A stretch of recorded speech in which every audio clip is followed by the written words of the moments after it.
and we know it's at the heart of the community. You can feel that. I mean, it's just so touching for me as well to finally, be able to talk about this openly. But the last 48 hours has been exhausting. I'd like to thank the Premier League as well, and to Mike for us all getting there. What is the long-term goal? Where do you see Newcastle United as a club in, say, 5 to 10 years' time? Well, we want Newcastle United deserves to be top of the Premier League, and we want to get there, and it'll take time, but we will get there. Royal Mail is buying one of Canada's biggest independent freight carriers for £210.5 million. Midnight Sun Transportation, which operates as Rosenau Transport, will be integrated into Royal Mail's general logistics systems business. Well, GLS went into Canada 3 years ago and now operates a network of 2 hubs and 27 depots with 1,400 employees. Royal Mail says the deal will create one of the most integrated transportation systems in Canada, serving more than 30,000 clients. Hollywood Bowl, the UK's leading 10-pin bowling operator, says it's enjoyed a robust rebound in customer demand after it reopened all of its centres in England and Wales in May and COVID restrictions were lifted in July. Well, sales since the reopening on the 17th of May to the end of September were up 29% on the same period in 2019, and the company describes trading through the school summer holiday period as exceptional. Hollywood Bowl says it's on track to open between 14 and 18 new centres during the next 3 years. And the mining equipment supplier Weir Group says it was subjected to an attempted ransomware attack at the end of September. The Scottish company says its cybersecurity systems and controls responded quickly to the threat and took robust action that included isolating and shutting down IT systems. It says this led to a number of ongoing but temporary disruptions, including engineering, manufacturing and shipment rephasing, which resulted in sales deferrals of £50 million. British trade with the EU has seen a sharp fall caused by a combination of Brexit and the pandemic, but it's clear British businesses still want to trade with Europe. Flanders Investment and Trade, which helps SMEs do just that, says there's been a big rise in the number of businesses coming to it for advice. ONS figures released last month show that British exports to the EU fell by £900 million in July, while imports from the EU also fell by some £100 million. Well, joining me now is Astrid Gerards. She's Head of Investment at Flanders Investment and Trade. Astrid, very good morning to you. I think you've seen a 183% jump in the number of investment projects by British companies in your region over the first 6 months of the year. What sort of sectors are those? They're mainly in the logistics operations across different sectors and sales and marketing offices across different sectors. So it's about the type of activity that has moved in to tackle the effects of Brexit for British businesses.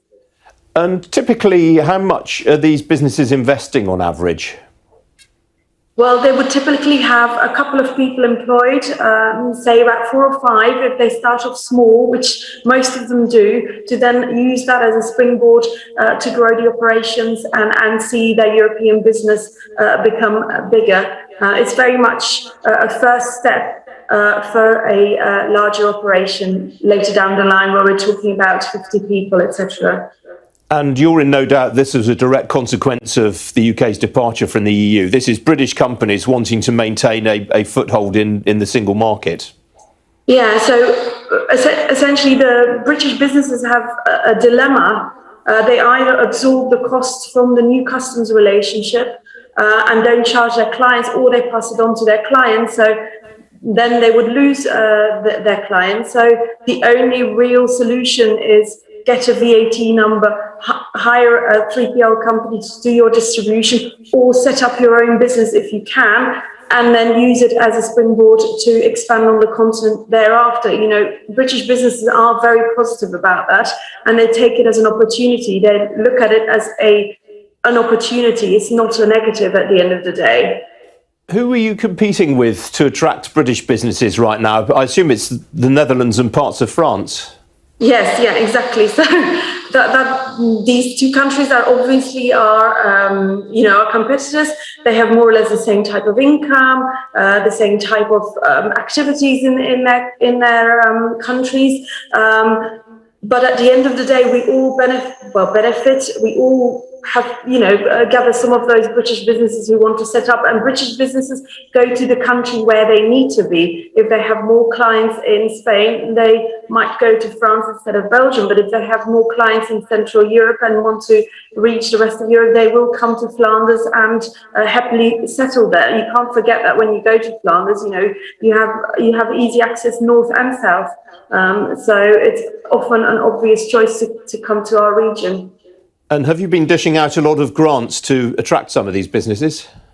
Well, dishing out grants, it doesn't quite work like that. But what we do offer, our organisation, Flanders Investment and Trade, does offer a lot of advice. And often when businesses come to us, they feel very relieved, finding someone who tells us what to do when and how to get there quickly. And that's the essence of moving across to Europe. They're not taking away business. They're merely sorting out a solution for their business to maintain the success of their UK business and to access the rest of Europe. And the quicker they can do that and the smoother that works, the better for them. And that's why we're here and why we can be addressed and help them out. All right, Astrid Gerards, it's good to talk to you this morning. Thank you. Thank you.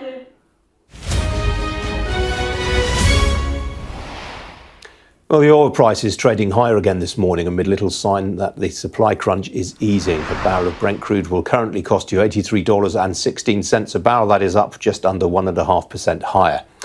We're on the equity markets. Following a positive finish on Wall Street last night, equities in the Asia-Pacific region had a solid session overnight. There were gains in each of Tokyo, Hong Kong, Mumbai and in Sydney. Shanghai also returned from its Golden Week holiday to finish 2/3% higher. In Europe, though, equity markets have opened to the downside a couple of hours ago or so. Here's the current picture, all of them in negative territory right now. And here in London, well, it's pretty well unchanged there, to be honest. The FTSE 100, there are gains for energy stocks and mining heavyweights, but they're being balanced out by falls elsewhere. The leading gainer in the FTSE in percentage terms this morning is International Airlines Group, the owner of British Airways and Aer Lingus. That's on news of a further easing in travel restrictions. But there are a few specific features, really, for investors to hang their hat on this morning. Outside the FTSE, some of those oil and gas services companies are trading higher again. The biggest gainer in percentage terms in the mid-caps right now is Harbour Energy. That's a business that has operations in the North Sea and the Irish Sea. It's ahead by some 6%. But Eurowag, which is a trucking services company, well, its shares are down 9% on its stock market debut this morning. On the foreign exchange markets, it's actually pretty quiet ahead of the US non-farm payroll data later on today. Sterling very slightly lower against the dollar, very slightly down against the euro. Joining me now to go through all of this is Georgina Taylor. She's fund manager at Invesco. Georgina, good to see you this morning. Reading your notes overnight, I see you've been taking a bit of risk off the table in your views. Which are the sort of trades that you've been unwinding? Good morning, nice to see you again. I think we're just in a slightly more complicated phase for markets, and I think it's this weighing up of the growth inflation policy mix. So for us, it's just scaling back slightly in maybe some growth-oriented markets. So like Japan, I mean, that's had a bit of a setback anyway. So maybe one to revisit, but I think there's been some risk there that's been priced in. And also a bit closer to home in places like the mid-cap arena in the UK. There's a lot of interesting kind of themes coming through in that area. But if we think about some of the cost pressures that are coming through here, thinking about that margin outlook, and also thinking about maybe some volatility around sterling, then maybe that's just somewhere we want to just reduce a little bit in terms of our overall exposure. Obviously, Georgina, inflation dominates the conversation right now. Have you had to sort of rethink any of your assumptions on inflation? I mean, when we've spoken in the recent past, you've been of the view that this is all pretty transitory. But, I mean, we heard from the Bank of England's new chief economist yesterday, Hugh Pill. He thinks this could go on for a bit longer than we're expecting.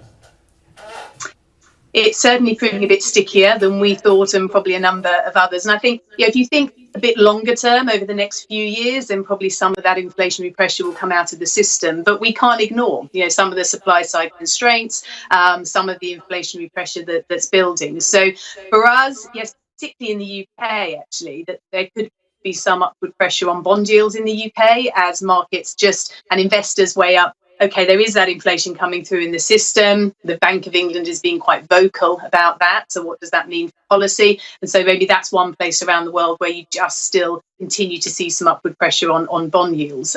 So ultimately, longer term view, some of that inflationary pressure comes out, but it's certainly an issue. And again, just increases that volatility and, you know, the toing and froing that's slightly going on in markets right now.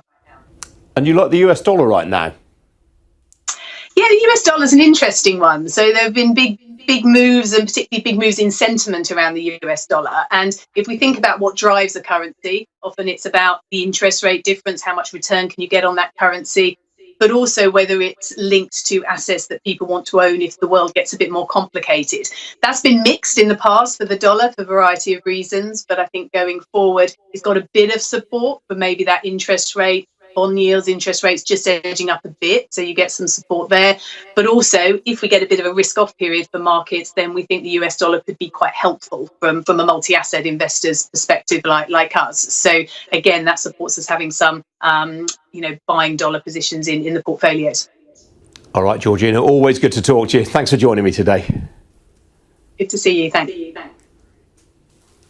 Well, still to come here on Ian King Live, we'll be speaking to one of the winners at last night's Black Business Awards. Don't go away.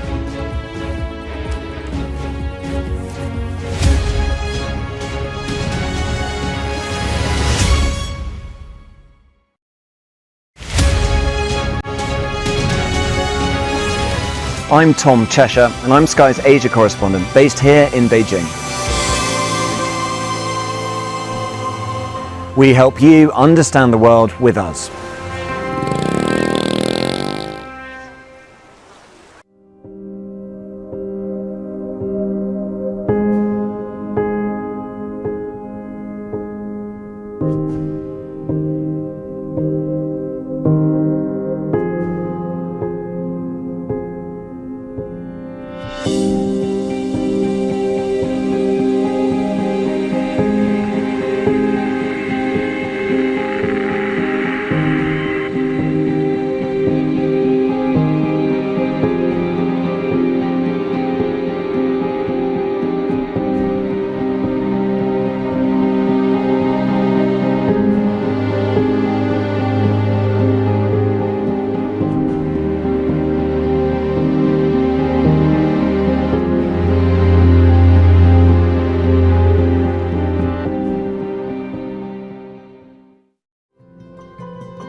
Welcome back. Now, corporate leaders and rising stars were honoured last night at the Black British Business Awards. The ceremony honoured not only those who've made substantial contributions to the economy, but also people who've stood out as role models and who are driving change. Well, among them was Gareth Dawley, who won the Senior Leader Award in the STEM category. He's the Executive Vice President of Pacific Green Technology. Gareth joins us now, along with Sophie Chanduoka. She's the Chair and Executive Founder of the Black British Business Awards. Welcome to you both. Gareth, let me start with you. Congratulations on the award. Pacific Green Technologies is what's known as a scrubber technology company. You better explain what that is for the uninitiated. So we're a multi-technical green tech company, which is great. So Scrubbers is where we started from, but I head up the energy storage and solar division. So it's that incorporating clean tech through the whole process. Scrubbers is basically a massive catalytic converter that goes on ships, cleans the fuel oil and to reduce the emissions. But to be a multifaceted company, you know, they've got me on board to really help out with the solar and the battery division. So yeah, there's many areas to it, but that's just one of many. And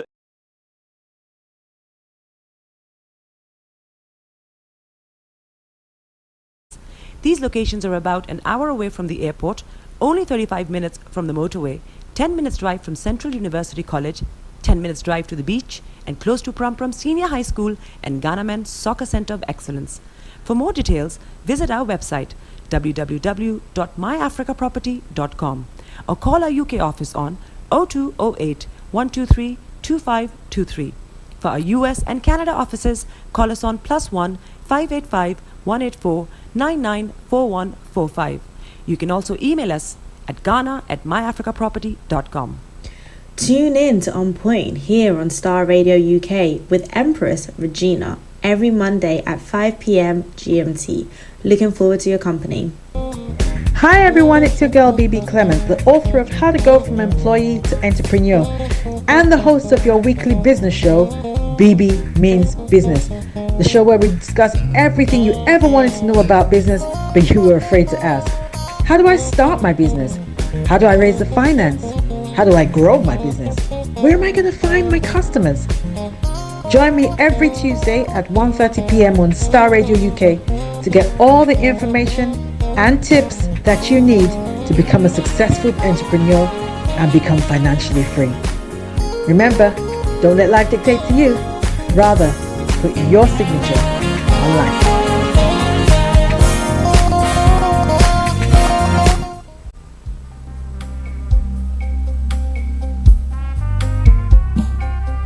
Are you looking for the fastest, reliable, and trustworthy door-to-door shipment company? Well, look no further. When was the last time your family received a shipment back in Ghana on time and in time? You are not sure?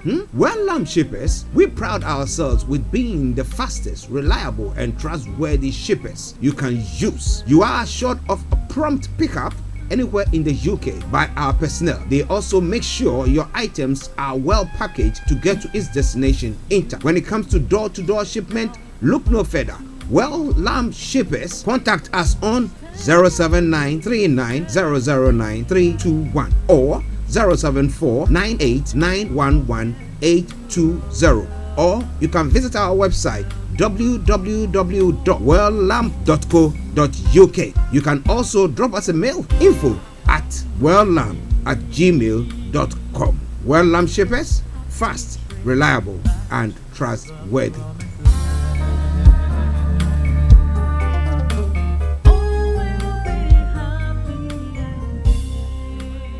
Check me out. He tells me my energy is making him tired. Yes! How do you get the energy to do I've been told that I have a lot of energy, but my goodness, I think today I have met my match, people.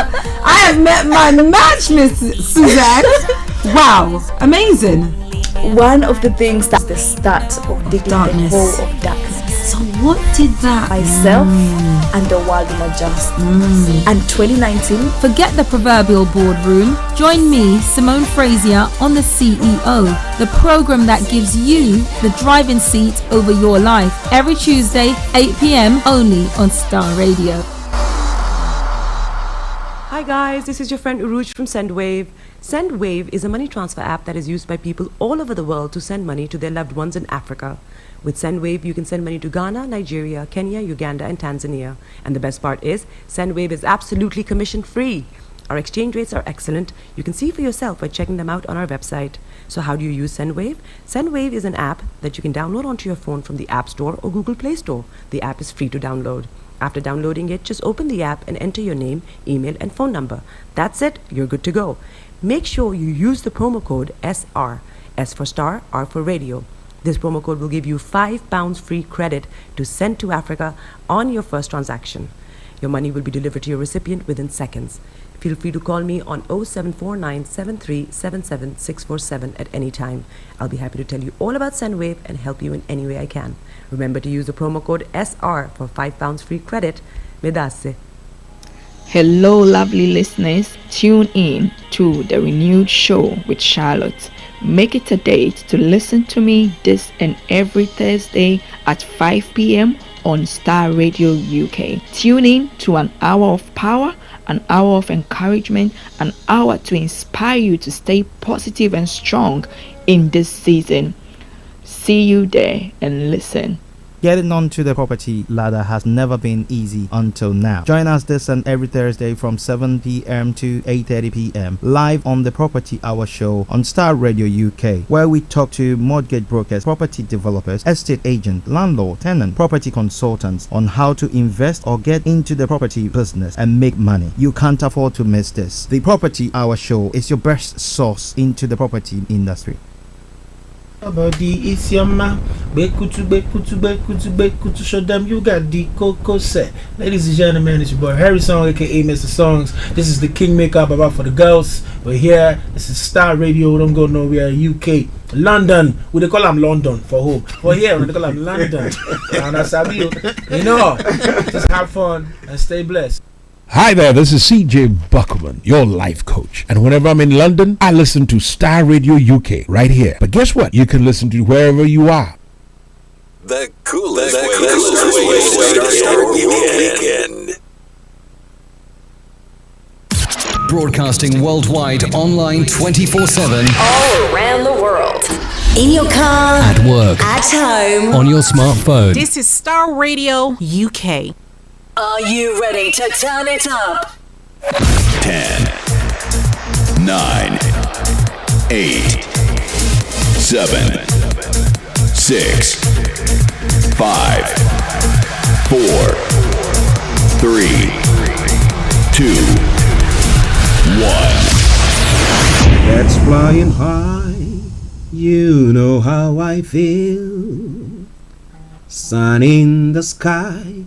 You know how I feel. Breeze drifting on by. You know how I feel. It's a new dawn. It's a new day. It's a new life for me. And I'm feeling good. Hey listeners, this is Starr Radio UK.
This is Starr Radio UK. The coolest way to start your weekend.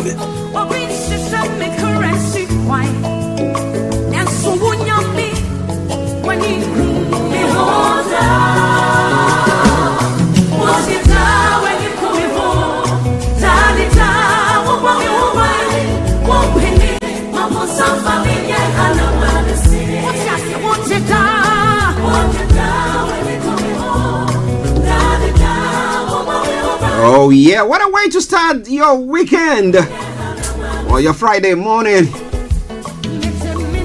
I remember this morning also sent a message and he said, "Thank God it's Friday at dawn." And I was like, yeah. So also, let me say a massive good morning to you all the way in Enugu state of Nigeria. Yes. Thank you very much for your patronage. We really appreciate that. He watches over me. He watches over you. From Diana Hamilton. And on that note, I say massive good morning, good afternoon, good evening, good dawn to you wherever you might be on planet Earth. Those of you on other planets as well, we salute you all and welcome you to the Friday edition of the morning show. Today is what? The 8th day of October, the year 2021. Time now, 10:41. Yeah, he will never let the enemy use you as his mouthpiece or chewing stick. Say animals chewing sticks. No, human beings who turn themselves to animals, they chewing sticks. So. Okay. Well, let me say massive good morning to all our listeners from across the globe, from the US to Europe to Asia to Australia and then to the African continent. To all you wonderful people who are listening to us from Nigeria, and those of you in Uganda as well, especially Voice of Teso. I salute you all this morning. Hope you are all doing very, very good. What about our South African listeners? Amen. Chantel, I hope you're all doing very, very well. It is Starr Radio UK. It is the Friday edition of the morning show. And let me say morning to the colleagues or the team that will be working, or the crew this morning. The first good morning goes to our able producer, Francis Guy, Mr. Hope you are doing very, very well. And then a special morning to Mr. Frank Davis, Mr. Olayomi Koiki, and Kojo D, wherever you are, and Mr. Dan Tabiri, CEO of GIL Accountancy Services, our money man.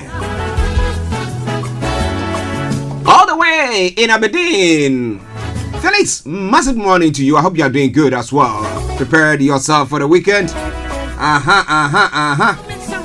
Okie dokie do. Okay, a quick one. If it's the first time of tuning in to listen to us on Fridays, this is how the program goes. I'm going to bring you the quote for the day, the weather forecast, and travel update together. And I'll move on to the news that is making the rounds across the globe, known as Global Trotting. And then after that, at 11 o'clock, we'll have Olayomi Koiki, who will be joining in to bring you updates from Nigeria. We'll move on from there and continue with all the detailed discussions of some of the news that we've touched on. Then exactly at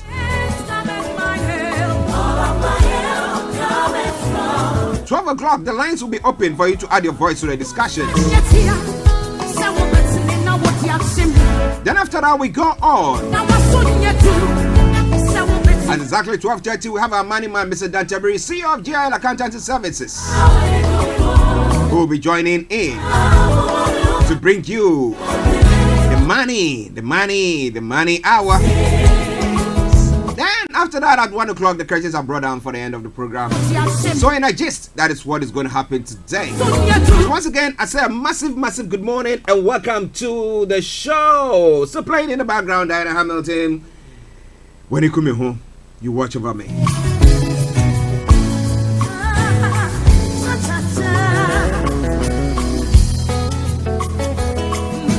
Of course, I am Archie.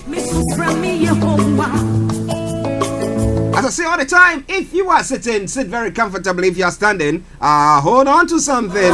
Get yourself a hot or cold drink, whichever is appropriate, because at times the journey gets very bumpy. However, you are short of one thing. Get into your destination in peace, not in pieces. All right then. So let's crack on. The quote for the day says, your belief system, thinking pattern, paradigm, values, and habits from your character. Your belief system, thinking pattern, paradigm, values, and habits form your character. So what do you believe? What do you think of? What is going on in your mind now? Are you pessimistic? Are you optimistic? It forms your character. What about that? Okay. And let's move on straight to the weather front. Let me tell you what is happening on the weather forecast. When he pulled me water, So, for London and the southeast of England, this is how the weather is going to be for you. This afternoon will remain quite warm. But thick cloud may linger in places from this morning. Fog, sunny spells should develop for many, but it may remain quite cloudy in sheltered spots. Tonight will be dry with variable cloud and a few clear spells. A few patches of mist and fog may form in places under calm conditions overnight. The top temperature is going to be 20 degrees, the lower is going to be 10 degrees. UV level is going to be low, pollution is going to be low as well. Sunset 18:23 and sunrise for tomorrow morning 07:12 hours. Now for the weekend weather, for those of you who have planned activities. Now Saturday we're going to be having another dry and fine day with sunny spells once any early mist and fog have lifted. Another warm day for the time of the year. Here comes Sunday.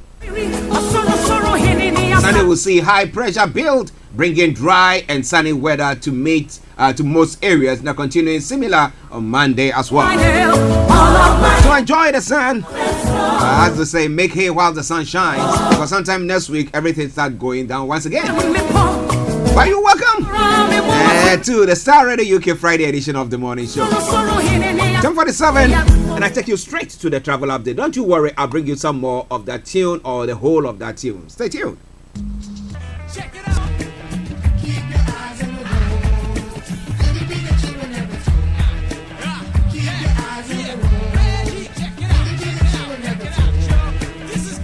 This is Starr Radio UK. Okay, so keep your eyes on the roads, keep your eyes on the roads. I will keep you navigated. I promise I'm on the Starr Radio UK travel update that comes to you every day from 10:40. Now 10:47. So what is happening on your travels this morning? Well, on the underground, apart from the Waterloo City line that have got plant closures, all the others have got good service there. And then moving on to the London Overground TFL Rail DLR London Tramway good service too. The River Bus has also got good service there as well. So let's move on straight to the National Rail. I can tell you on the National Rail as well, apart from the Transport for Wales that has got minor delays, all the others, good service. So something good to look out to on your travels today, Friday. Okay, now moving on to the final segment of the travel update. That's the major roads in London. A1 has got closures, A4 closures, A41 closures, Central London Red Routes closures there as well. Well.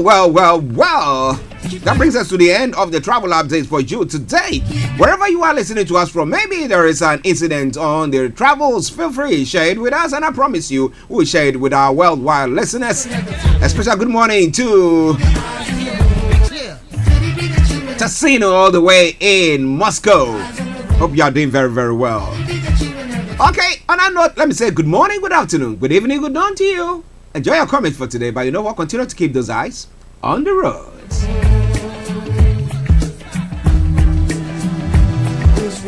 Hi there.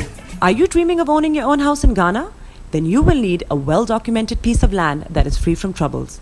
I highly recommend My Africa Property for any size of land that you will need.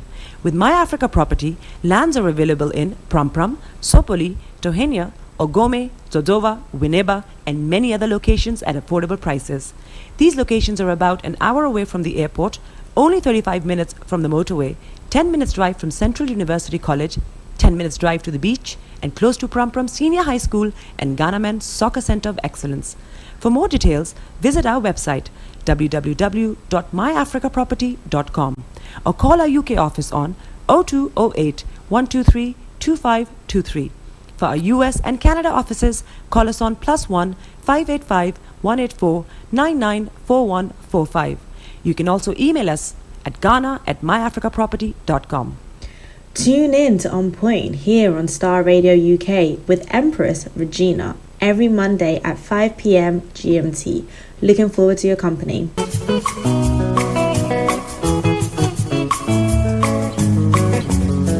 This is Starr Radio UK.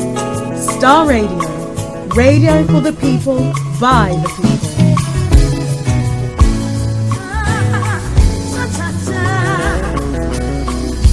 Okay, so welcome back to the program Star Radio UK, your favorite African and Caribbean radio station in London. 10 minutes to the top of the hour at a time, so it means it's time now for Global Trotting. I'm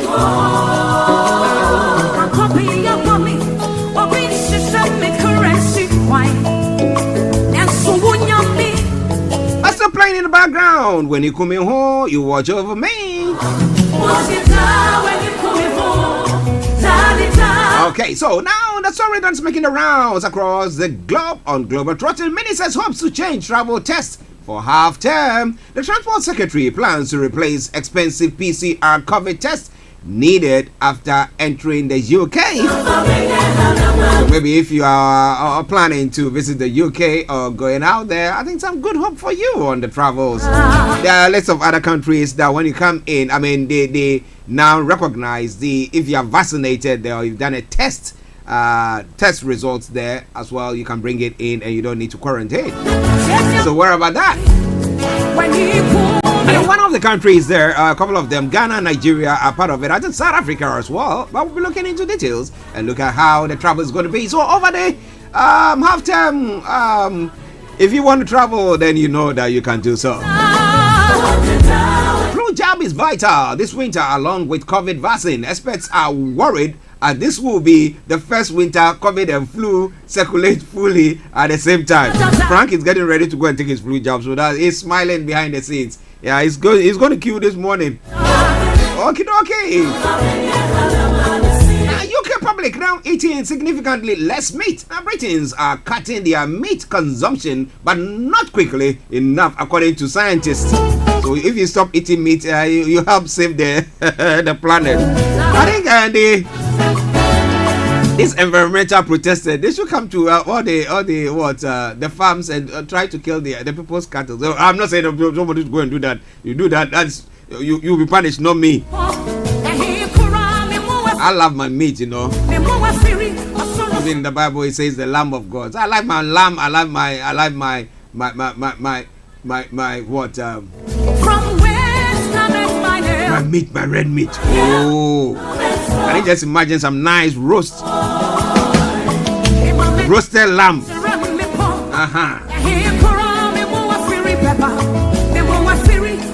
Okay, and this is one interesting story that I wanted to touch on, because most of us want to be physically strong, so we go to the gym doing all stuff. But doctors are warning about dry scooping of fitness fat. Now, pre-workout powders should be diluted in water, but some gym goers are eating it neat. You're not supposed to do that. You might get all the muscles that you want, but internally you might be destroying your liver and all sorts there. So please. But we're bringing you more on that. It is Star Radio UK. And let's move on to other parts of the world. Journalist Ressa and Muratov win Nobel Peace Prize. The Philippine and Russian editors win jointly for their fight to defend freedom of expression.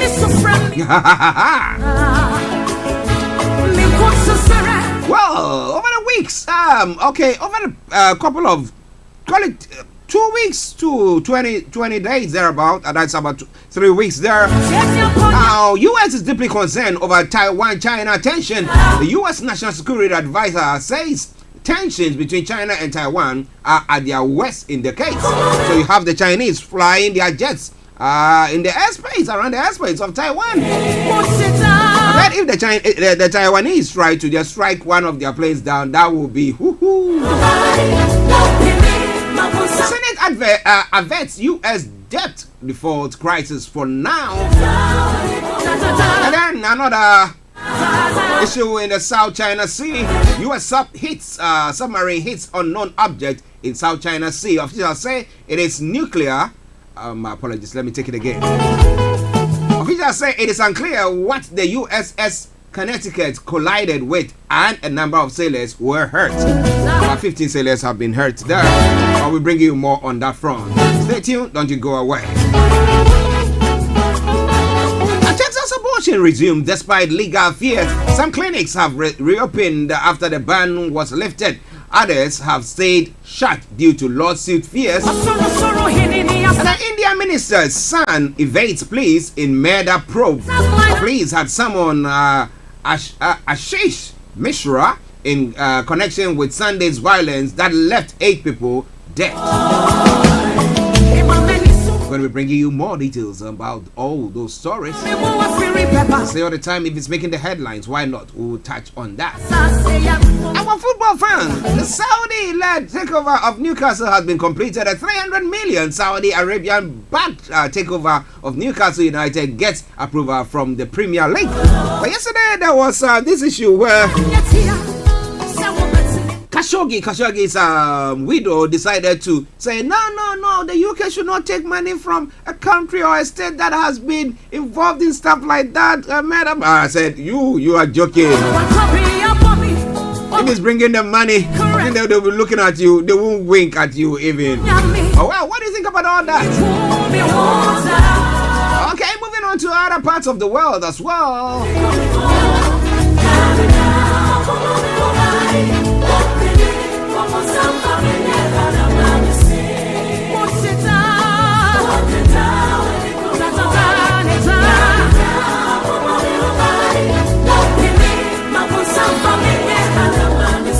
Now in Africa, one of Nigeria's top musicians, Tiwa Savage, has been blackmailed over sex tape. The Nigerian music star says she will not pay up for doing something natural. And it's quite worrying there. And another celebrity in Nigeria as well. Nigerian army confirms actors arrest over Biafra outfit. The army dismisses reports that soldiers brutalized Chiwetolu Agu. Those of you who watch lots of Nigerian movies will know him. And says he tried to resist arrest. That's why they might have wrestled him down and stuff like that. And nearly 200 kidnap victims rescued in Nigeria. Kidnapping for ransom have been on the rise in the country. And over 60 missing as Mozambique boat capsizes. Many children are among those unaccounted for after the vessel went down off the northern coast. It is Starr Radio UK. Now when it comes to Mali, 16 soldiers have been killed in central Mali.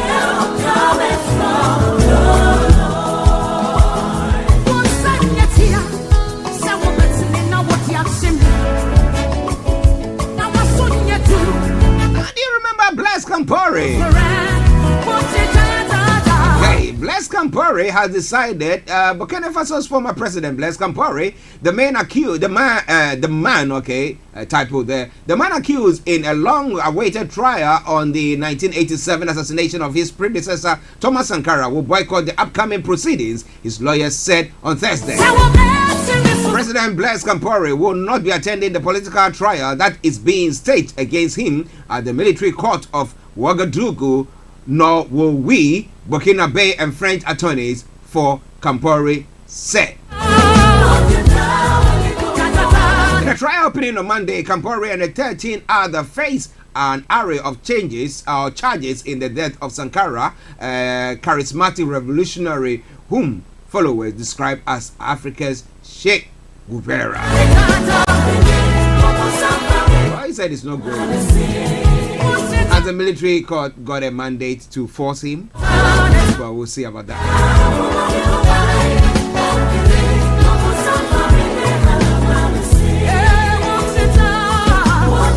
Now moving on to Ghana as well. Men's gold. We've had this men's gold issue going on for what?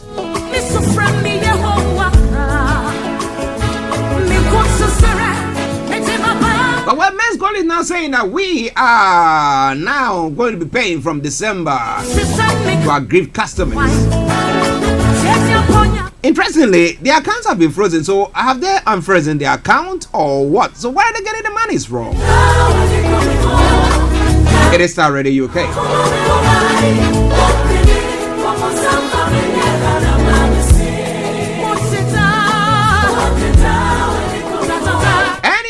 Sad story. A fetish priest who was involved in a biochemist murder has also died in cells. What happened to her? Did she take her own life? But don't you worry, I'm going to bring you more on that front.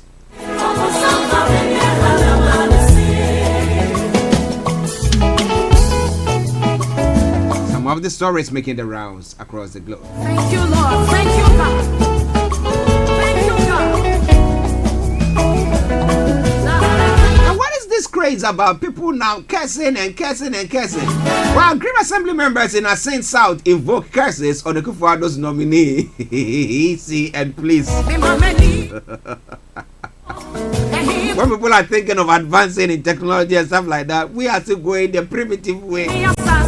They don't get what they want, they go invoke curses. They slaughtered a goat or a sheep and pouring libation and doing their incantations there. Well, this is Africa.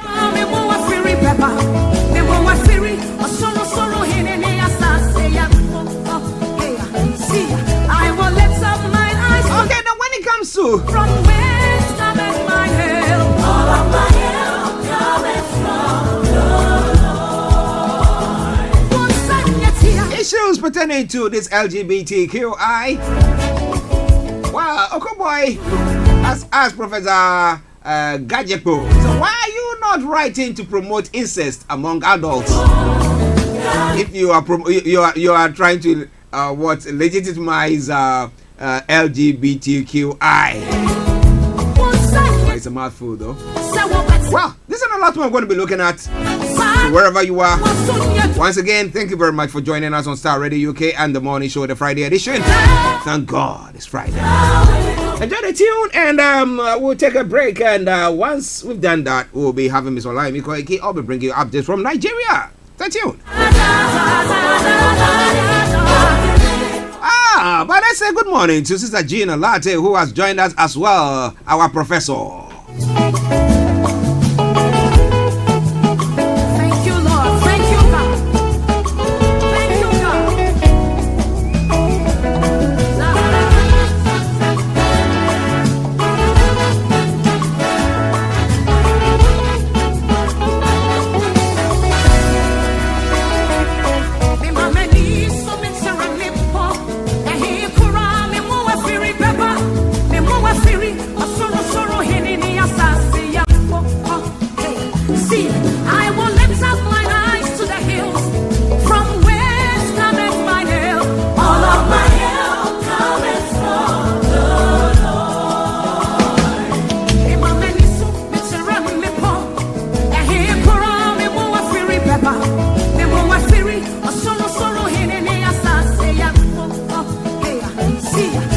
This is Starr Radio UK.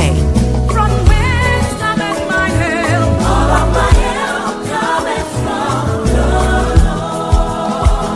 Once I get here, say what it's in what you have seen. Now what's on you do? Say what it's in me so for what you da da da.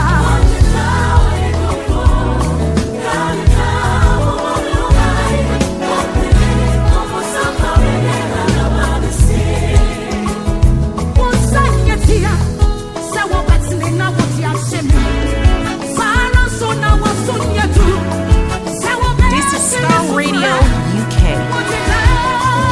In your car, at home, On your smartphone.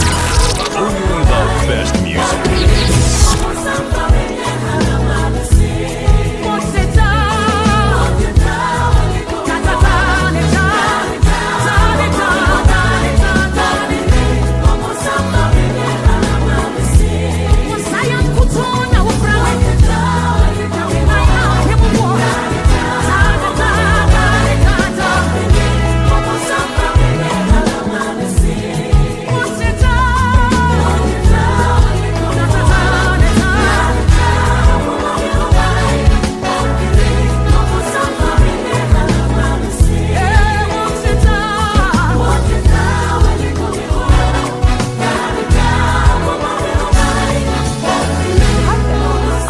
Of owning your own house in Ghana?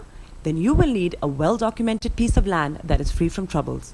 I highly recommend My Africa Property for any size of land that you will need.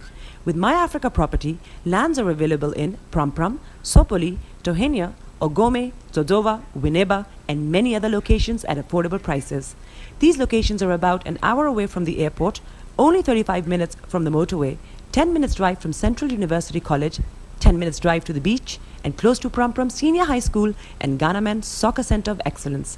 For more details, visit our website www.myafricaproperty.com or call our UK office on 0208 123 2523. For our US and Canada offices, call us on +1 585 184 994145. You can also email us at ghana@myafricaproperty.com. Tune in to On Point here on Star Radio UK with Empress Regina every Monday at 5 p.m. GMT. Looking forward to your company. Hi everyone, it's your girl BB Clement, the author of How to Go From Employee to Entrepreneur and the host of your weekly business show, BB Means Business, the show where we discuss everything you ever wanted to know about business but you were afraid to ask. How do I start my business? How do I raise the finance? How do I grow my business? Where am I going to find my customers? Join me every Tuesday at 1:30 p.m. on Star Radio UK to get all the information and tips that you need to become a successful entrepreneur and become financially free. Remember, don't let life dictate to you. Rather, put your signature on life.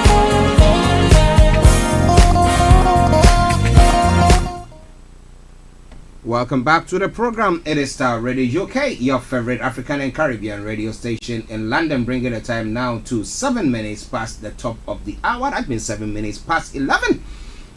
It is a Friday edition of the morning show. I'm not here by myself. I'm here with my colleague and co-presenter, Mr. Frank Davis, in the house. And let me say good morning to you, Frank. Archie, good morning, and good morning to our listeners, our viewers, whoever they might be, from Russia to China, from Kazakhstan to Afghanistan. Even their name, they rhyme, you know. Yeah, and my brother in Kuwait. I hope you are doing very, very well. Yeah, the other one in Dubai, I've forgotten the name, but I know our able ambassador in Russia. Tosino, good. We have an able ambassador also in Kuwait. Oh, okay. There's one in Iraq as well. Consistently following us. We used to have one in North Korea, but now he's out of coverage area. Don't worry, we said there are special representatives in those countries, except that they are not being paid diplomatically. I think they need diplomatic immunity. Yeah. How are you doing? Actually, I'm doing very well. Great. Thank God for that. Okay. Listeners, Mr. Frank Davis for you. I'm Archie. Whilst we wait for Mr. Olayomi to join in, let's go to Nigeria and bring you some of these stories that is making the rounds there. Police rescue kidnapped victims in Zamfara. It's one of the stories making the rounds. I will bring you details of that. We have neutralized arrests over 70 bandits informants. Task force is saying, but we'll look at those couple of stories because it's interesting. Somebody will say that, well, if people are there and being threatened or they don't have jobs, and then people will say that, well, if you become an informant, we'll give you some money. Why wouldn't they fall prey to those things? But those are some of the things that is happening. Informant for the military or the bandits? For the bandits. Wow. For the bandits. So they spy on the community for the bandits.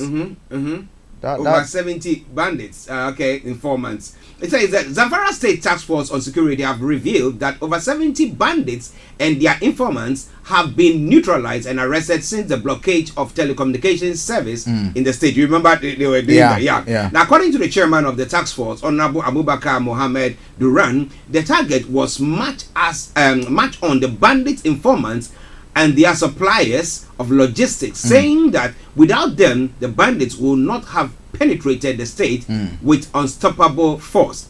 This was disclosed to newsmen at the state police command by Abubakar Mohammed Duran, the former Commissioner of Security and Home Affairs. Now, you see that, as we were saying the other time, we were questioning why they have that's Zamfara State.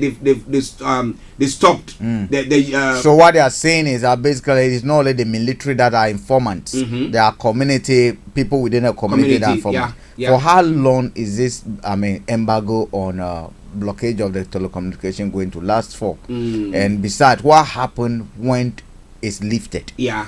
And I mean, there's only one downside to what they've come to say.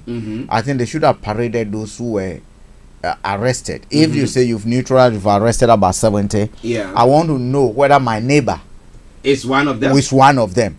So it would have been good if they paraded them, showcase them that these are suspected, because you then begin to know. But without that, coming to say this, but what worries me, stigma in our communities. There is a stigma, and people. I mean, even when somebody is accused you of maybe witchcraft, you see the stigma that comes with it, and people cannot live in communities. So if they parade these people, if they parade they say, hey, Frank, they are suspected. Actually, they are suspected. We even do, parade for criminals, don't we? Yeah. But if you are so convinced that these people are informant and they are bandits, why don't you parade them? Because I would like to know. I would really like to know. But interestingly, we have them also now. Bringing some of them back into the communities when it comes to the Boko Haram and other stuff like that. So the whole thing is very, very. And one thing that will be interesting to know is that where these informants are they part of people they have claimed or rehabilitated people, because that will determine exactly what they do again with those who have surrendered and said they are now giving up. Are they sending them to the community deliberately to become informant? So it will be interesting to know the background of those they claim are reformed are they reformed but strategically working with the bandits to give them information? It will be interesting to know what that correlation or what that relationship is. But if they are just community members who have never been part of it, and then the second question, how do they get recruited? Are you getting? How did they get recruited? That will be very, very important in going forward, because once we know that, we know what to do to start solving the problem, stopping it. We had a list of a list that have been sent from the United Arab Emirates to authorities in Nigeria, talking about individuals who, let me put it this way, they suspect that they are sponsoring terrorists. Okay. So these people went over to this community in Zamfara to say that they've arrested people like that who they said they are informants and they are ones who finance them or get them the logistics that they need. So these are just the little fishes in there, but the big hooks who are importing vehicles, who are importing. They don't seem to touch them. Actually, if we take your vehicle for instance, the DNA of that vehicle is known. Of course. From the day it left the assembly plant, the first registrar, who owns it, whatever is done, at least you have a DNA of that. Now, if I'm exchanging a car, or if I have a car, I'm giving it to someone, documents will be there to show that it has left my hands and my custody it to someone. Now, on which condition did I leave the car? Did another person pay me, or what it is? If it's a car dealer that is involved, that should be known. And for me, it has always been the case that why can't we trace the DNA of these vehicles? How the DNA, because we have the DNA, how these vehicles have traveled over time. Unless you are telling me that these are made in Nigeria vehicles, which they are using, which we know are not. Most of that territorial haulers and all those, that's what they are using. Okay, listeners, Starr Radio UK, your favorite African and Caribbean radio station in London. Insecurity in Nigeria. What do you think about all that? Are they going up after the small fishes and the big whales and what other big fishes are being left and not being touched at all? It's quite a worrying situation there. Okay, but a couple of other stories from Nigeria as well. Now, when it comes to the IPOB, we have yesterday and the day before yesterday, some individuals or some governors or government entities saying that they should be labeled as terrorists. We had a don in one of the universities in the US also saying that because they now have a military wing, they are terrorists. So they should now put them as terrorists. And I did question the fact that I said, if people come and say, let's talk, and you say, I won't let you talk, I won't, I'll just shut you up. Then the people will think, what else do we do? We had in South Africa where the ANC had a military wing who were going on, who were fighting, because if we are dialoguing and that is not working, then we have to do something worse off that will let you sit. So they are saying that these people, those who they're trying to put a law in place. If they put them on that list as terrorists, then anybody who sends them or remits money or supports or anything will be a sponsor. That is the state trying to break their back. One thing I do know, and evidence also shows within our sub-regions that labeling a group as terrorists alone does not, take whatever they are doing away. If you take a classic case of what is happening in Amazonia, the Nigerian government, what they call it, the Cameroonian government, has labeled the separatists as terrorists. But that hasn't stopped their quest and their pushing for a separate English and Anglophone Cameroon. It hasn't stopped it. So I do not know how just labeling them terrorist group is going to stop it. Catalonia issue, for instance, we know some people are in prison, but that has not stopped the people themselves agitating for a separate region. We saw again in Sudan. So if you just thinking labeling them as a terrorist group would yes, it might have a bit of impact, but look, how are you going to get that? Are you going to put them on a wanted list? I think one of the areas that they are looking at is financing. So if maybe we sympathize with them and maybe would have sent them some money, now we are helping. So now with that, you cannot go on to do it. Well, that is, but at the end of the day, Archie, don't we have third parties that carry money in sacks cash, and other? They will be now donating cash. Are you get me? Especially when we live in a cash society. You send money to someone who catch the money from the bank and put in a sack. Is that not what they do? Some of this big money, and you see, the other thing that the Nigerian government is making, claiming or holding on, which I think might be a mistake, is that they think these people are being supported mostly by the diaspora community, and that is where they're looking at. Let's label them as terrorists, and then we'll be able to get transfer.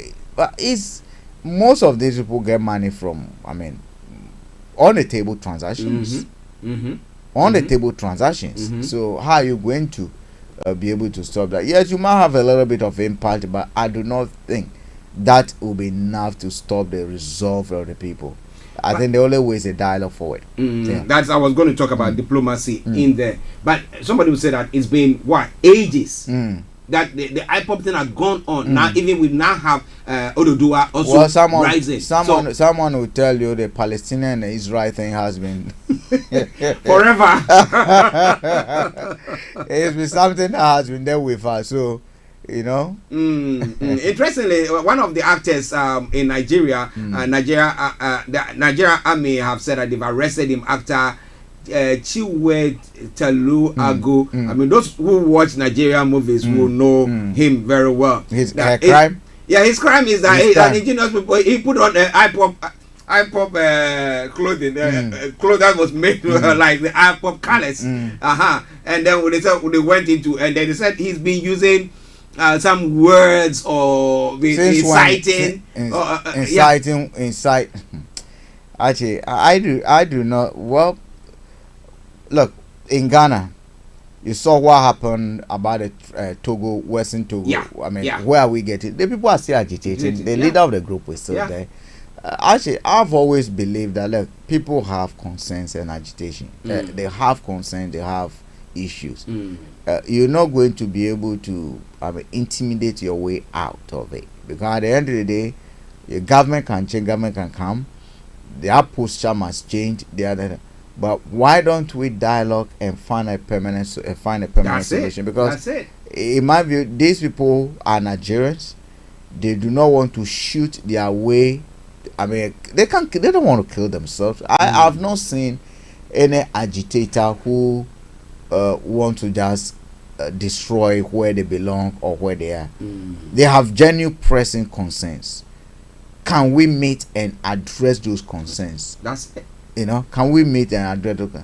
But I'm very surprised about how aggressively they're going after these people. But we've not seen that aggressiveness in terms of the bandits and what the Boko Haram. That's a bit shocking. Yeah, I mean that's what people will say, that the government is using kids' gloves on the Boko Haram and then coming after these people because they are separatists. But well, if you are listening to us, what do you think about all that? It is Star Radio UK. It is your favorite African and Caribbean radio station in London. But this is one story that has captured the international headline pertaining to one of Nigeria's top musicians, Tiwa Savage. And Nigerian songstress Tiwa Savage has said she's being blackmailed over a sex tape featuring her and her current boyfriend. Now, speaking to a US radio station, Power 105, Savage said she will not pay any money to her blackmailer. I am not going to allow anyone to blackmail me for doing something that is natural, she told interview. So this is between her and her partner. How that particular tape managed to go out is one thing. I mean, people say that at times you might have something on your phone and then you mistakenly might click and then poops, it's gone. But for somebody to be blackmailing, because you got Nigeria now eventually like a blackmailing state where you take somebody and then you want a ransom. I mean, blackmail the people and then they will have to come and pay and then you can give the person and back. They've taken something of hers. Yeah, a tape of hers, a sex tape that she's done with her boyfriend or her partner, and it's out there. And the person is. I mean, I take her stand and I take her position.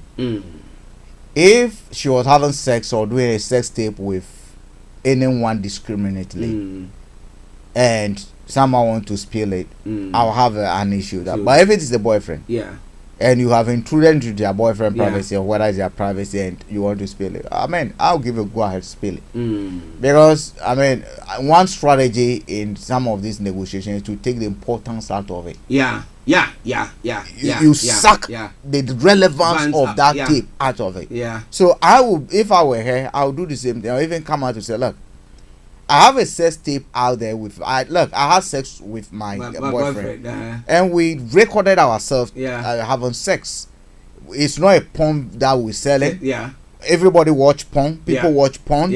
We've seen people who now in this country, for instance, they and their boyfriend is businesses to them. You pay and they have sex and you watch. Oh really? Oh yes, it's a whole business. That's the industry people are getting into. Wow. Oh Archie, if there are documentaries on it even. The other time, was it last week?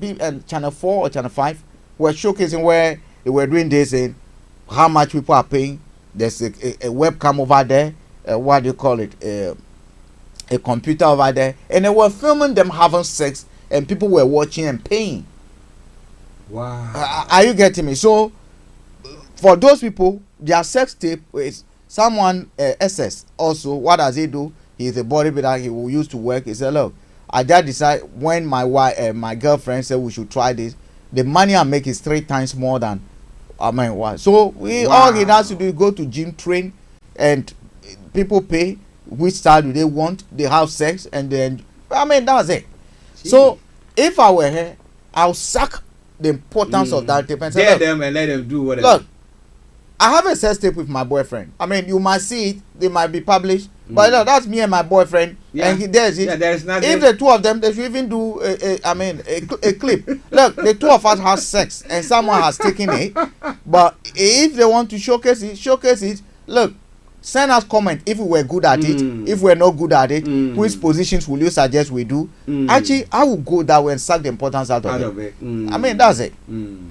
Okay, listeners, it is Star Radio UK, 11:25, and that is where we bring all the updates from Nigeria to a close. We're going to take a break. We come back, we'll be looking at some of the stories making the rounds in other parts of the world. As we announced sometime this week, sometime pretty soon, we'll be bringing you a live update from Uganda. Voice of Teso, who are picking this broadcast now, will be bringing you updates from there. From Uganda and Eastern African area. We are spreading our tentacles. Now, if you are listening to us from across the globe, you have a radio station or whatever, and you think, oh, okay, we will be interested in doing so, just get in touch with us. You can email us, okay? It is info@starradiouk.com, info@starradiouk.com. We'll give you the platform. Why not? We are here to publish or publicize everyone who is doing good. What about that? All right, then. Let's take a break. We come back and we continue with the show. Stay tuned. Don't you go away. Hi there. Are you dreaming of owning your own house in Ghana? Then you will need a well-documented piece of land that is free from troubles. I highly recommend My Africa Property for any size of land that you will need. With My Africa Property, lands are available in Pram, Sopoli, Tohenia, Ogome, Dodova, Winneba, and many other locations at affordable prices. These locations are about an hour away from the airport, only 35 minutes from the motorway, 10 minutes drive from Central University College, 10 minutes drive to the beach, and close to Pram Senior High School and Ghana Men's Soccer Center of Excellence. For more details, visit our website www.myafricaproperty.com or call our UK office on 0208 123 2523. For our US and Canada offices, call us on +1 585 184 994145. You can also email us at ghana@myafricaproperty.com. Tune in to On Point here on Star Radio UK with Empress Regina every Monday at 5 p.m. GMT. Looking forward to your company. Hi everyone, it's your girl BB Clement, the author of How to Go From Employee to Entrepreneur and the host of your weekly business show, BB Means Business, the show where we discuss everything you ever wanted to know about business but you were afraid to ask. How do I start my business? How do I raise the finance? How do I grow my business? Where am I going to find my customers? Join me every Tuesday at 1:30 p.m. on Star Radio UK to get all the information and tips that you need to become a successful entrepreneur and become financially free. Remember, don't let life dictate to you. Rather, put your signature on life.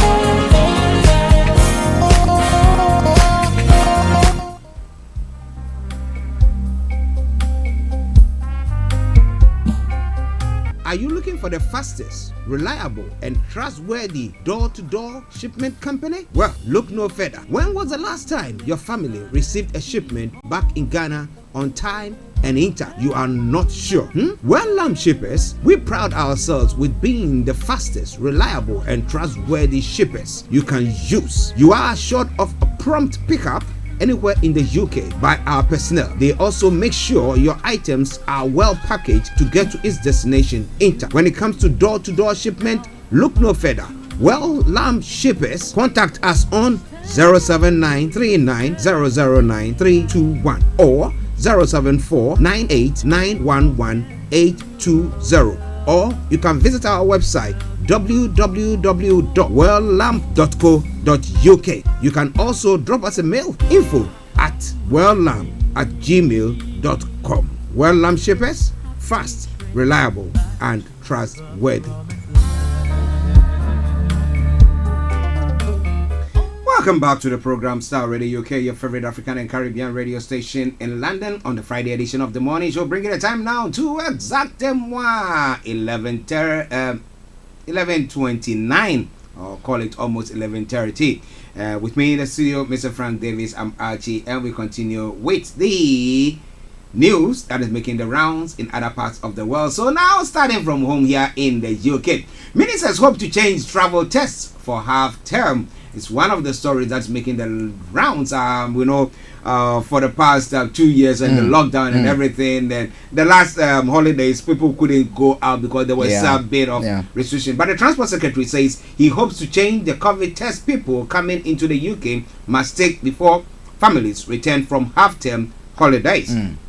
But Grand Shops did not give date for when expensive PCR tests will be swapped for cheaper lateral flow tests. Now, currently, fully vaccinated adults entering the UK must take a PCR test within 2 days of arriving. He also defended cutting the travel red list to 7 countries, saying vaccines massively reduce the risk.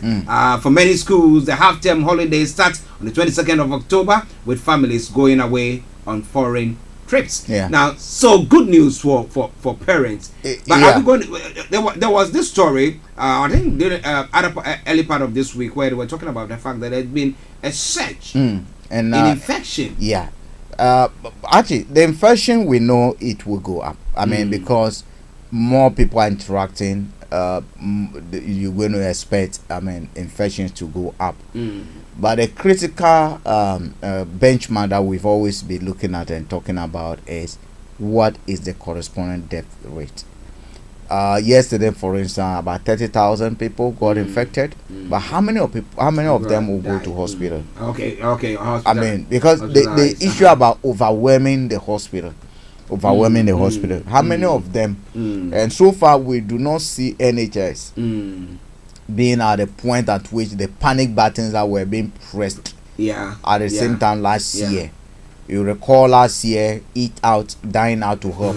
That was in August, and after that we went up like this time, yes, football fans have started going. Clubs in England are opening. You cannot, I mean, what do you call it? Keep the 2-meter distance. We understand. Is it Scotland or Wales or Ireland that will also be scrapping the 2 meters distance, which will mean that you're going to see more of people coming together. And we know nightclubs and restaurants are operating in an environment where air circulation is not as and we will have in an open park or something like that. So infection rates definitely will go up. But the question, therefore, the question which will follow is, what is the corresponding, I mean, hospitalization and thereafter death rate from such an increase in infection? And so far, yes, we know the hesitancy is still there, but those who have been infected or those who have been vaccinated, we know even if they are infected, the death rate among them is drastically reduced. You know. Interesting. But looking at that, I mean, people will be traveling, but they are saying flu jab vital this winter along with COVID vaccine. Now we're talking about top up. Now, I don't take flu jab. I do not take flu jab. I've never taken flu jab. Yeah, I've never taken. So some of us have a bit of immune this thing, but these are two similar viruses, but we've not been told that the vaccine that deals with COVID can deal with that. Probably that's why they might have to. So, I mean, for those who take flu vaccine, especially the most vulnerable ones, I mean, they have to. It's there to save them. We can't dispute what science can do. As to whether there will be interference, I mean, by who? But from I do not think they will. I mean, it's just like taking paracetamol and probably which other. Codeine. If they have the same active ingredients, then doctors will not want the two. But I do not think they have the same active ingredient. Okay, we hope. And again, if they have the same active ingredient, we're gonna look at the dosage again. You know. Okay, listeners, Starr Radio UK, 11:33. Well, Frank's friends went on a rampage once again. We touched on that one, and then we come back to red meat. In Great Britain, protesters blocked the major road in central London and a junction on the M25, causing long queues of rush hour traffic. The group said about 40 activists had blocked the roundabout at Old Street and junction 25 of the motorway at Waltham Cross in Hertfordshire. Both roads have reopened, and the Met Police said 4 people glued to the road on the M25 have been arrested. So I think now, if you are glued, then you'll be arrested. The others, I don't know whether they I think they're making a mistake in terms of what is about the law in a way, because you can't arrest someone without any charges or with a warrant for and keep them for more than certain hours. I think what the Home Secretary must have done or should do is now to go and seek to go to court and seek an exception law, or probably ask for permission, which will enable some of these protesters, I mean, that is, if that's what they want to do to them, hold them that, look, grant us a permit in advance, which will enable us to hold these people for 28 days. Okay, so once you are arrested as a protester and part of insulating, and they have to be specific with it though. You have to be an insulating this thing. You have to be someone who obstructs infrastructure, blocking the road, and when we arrest you, 28 days without release. But again, the judges need to wait against the law and the Human Rights Act, and even the right to protest. The right to protest, because all of us, actually, the two of us can just go here now with protest. It's part of protest, and that is what enrich democracy.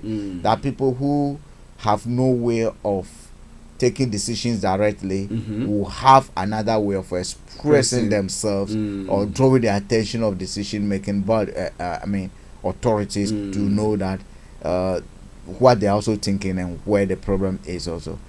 But in my view, I think the insular Britain are losing. As a matter of fact, their relevance is going. Okay, interesting. We'll see what happens. The chaotic scenes that they are creating is not helping at all. It's not helping. I don't want to support. I am a full supporter of a measure to curb what they call degradation, but I will never, and I don't think I'm in a position to support the kind of troubles they're causing on the motorists. Well, interestingly, if we take less meat, we will have the environment. That's what everything about the environment, everything about it. We take less meat. Science will need to come to a point to establish. Look, plants also cry. We don't see blood. They don't have red. What do you think? What do you think? When you go to cut grass, sometimes you hear some smells. What do you think that is? The juice in them, they are blood. They communicate. Do you know plants talk? Plants talk. Plants do communicate. Plants do communicate. Science has proven that. Okay. So if you have a teak tree here, you have a teak tree here. They do communicate with their own self. Oh wow. Yeah, they do. Plants do communicate. They do communicate. Some must argue they do not have a memory. That they have their own way of communicating. Haven't you gone to a place where some weed gets there and dominate and kill the others? Science has proven that when you are cutting grass, for instance, and the strong smell that comes out is about the plants telling the other plants, their own kind, that we are under attack. Oh wow! Oh yes. That is proper botany. Yes, science has established that, and there's even more research that is going on in Australia now to try and establish whether the retirement. They were studying even plants like trees that have lived for years. Some of these plants have gone through. They've withstand a lot of weather. They've all kind of things has been subjected to them. Now the question that, have these people developed an immune system or a system that help them to withstand weather conditions? There are trees that even fire comes through, you see them come again. So at the end of the day, actually, science has come to establish that plants do communicate. So that means that those who are saying they are going to be vegetarians, it's just a matter of time when it will become very, very. We are not saying vegetables are good for your body. That's good. Your digestive system and everything, they do help it. They are good for your body. But the fact that we should just make the plants a natural target, we say, okay, grow them. If you're growing them, are we not growing animals? Don't we? Farm. Are we not farming?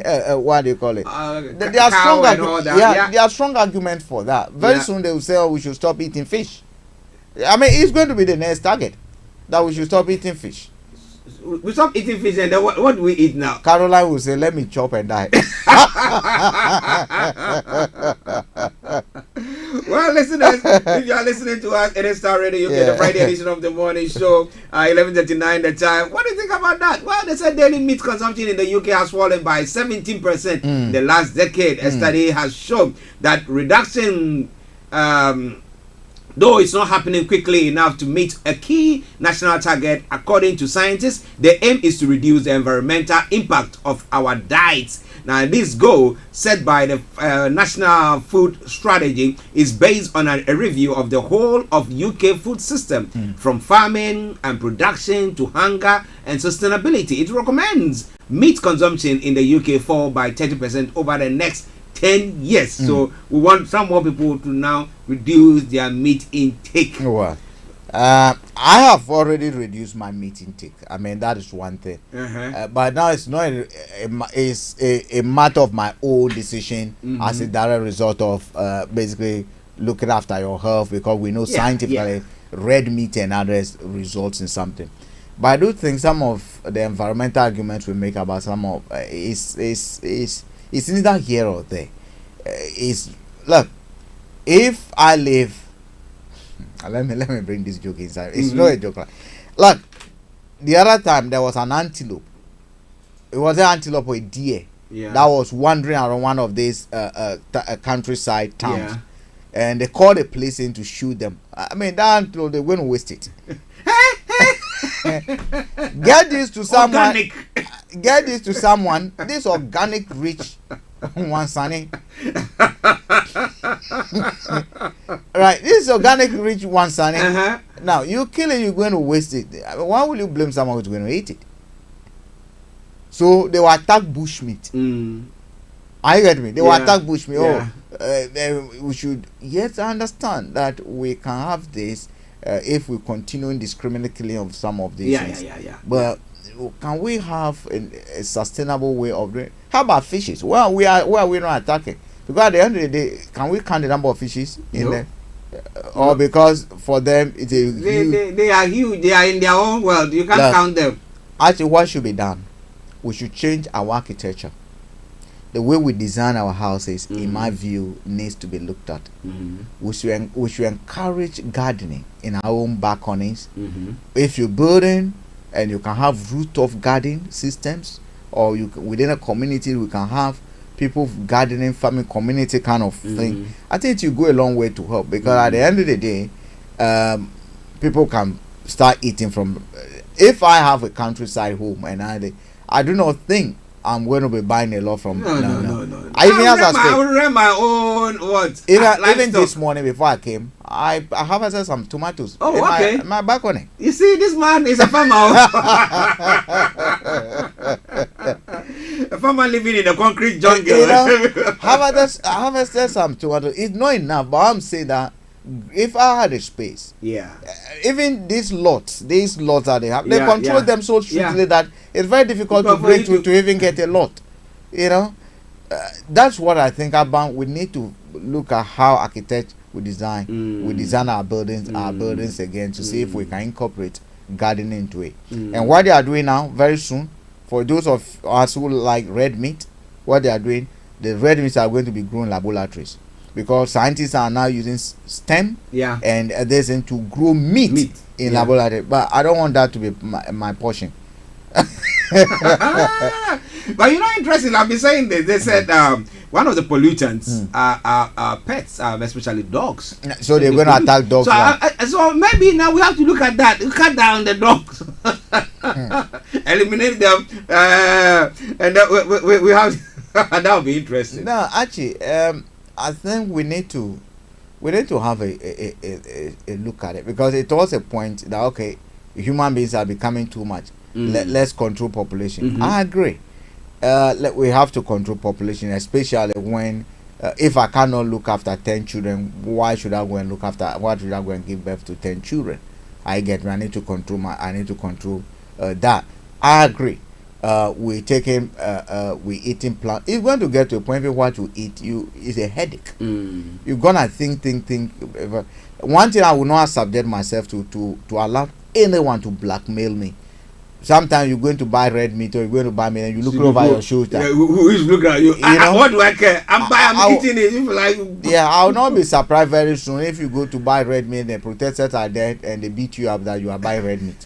I will not be surprised. Oh yeah, they can do that. I will not be surprised. Because you go to a restaurant and then maybe you are ordering, and those who are vegetarians or what do they call themselves, then they'll be looking at you that way. Look at you as a what? My good friend Simone doesn't eat meat. And Simone's is not because of any environmental thing. Simone, according to her, when she was growing up as a young kid, she had chicken as a pet. When she so for her, any animal like goats, sheep, and other things. She has pets, and therefore she couldn't master the courage to be eating her pets. Are you getting me?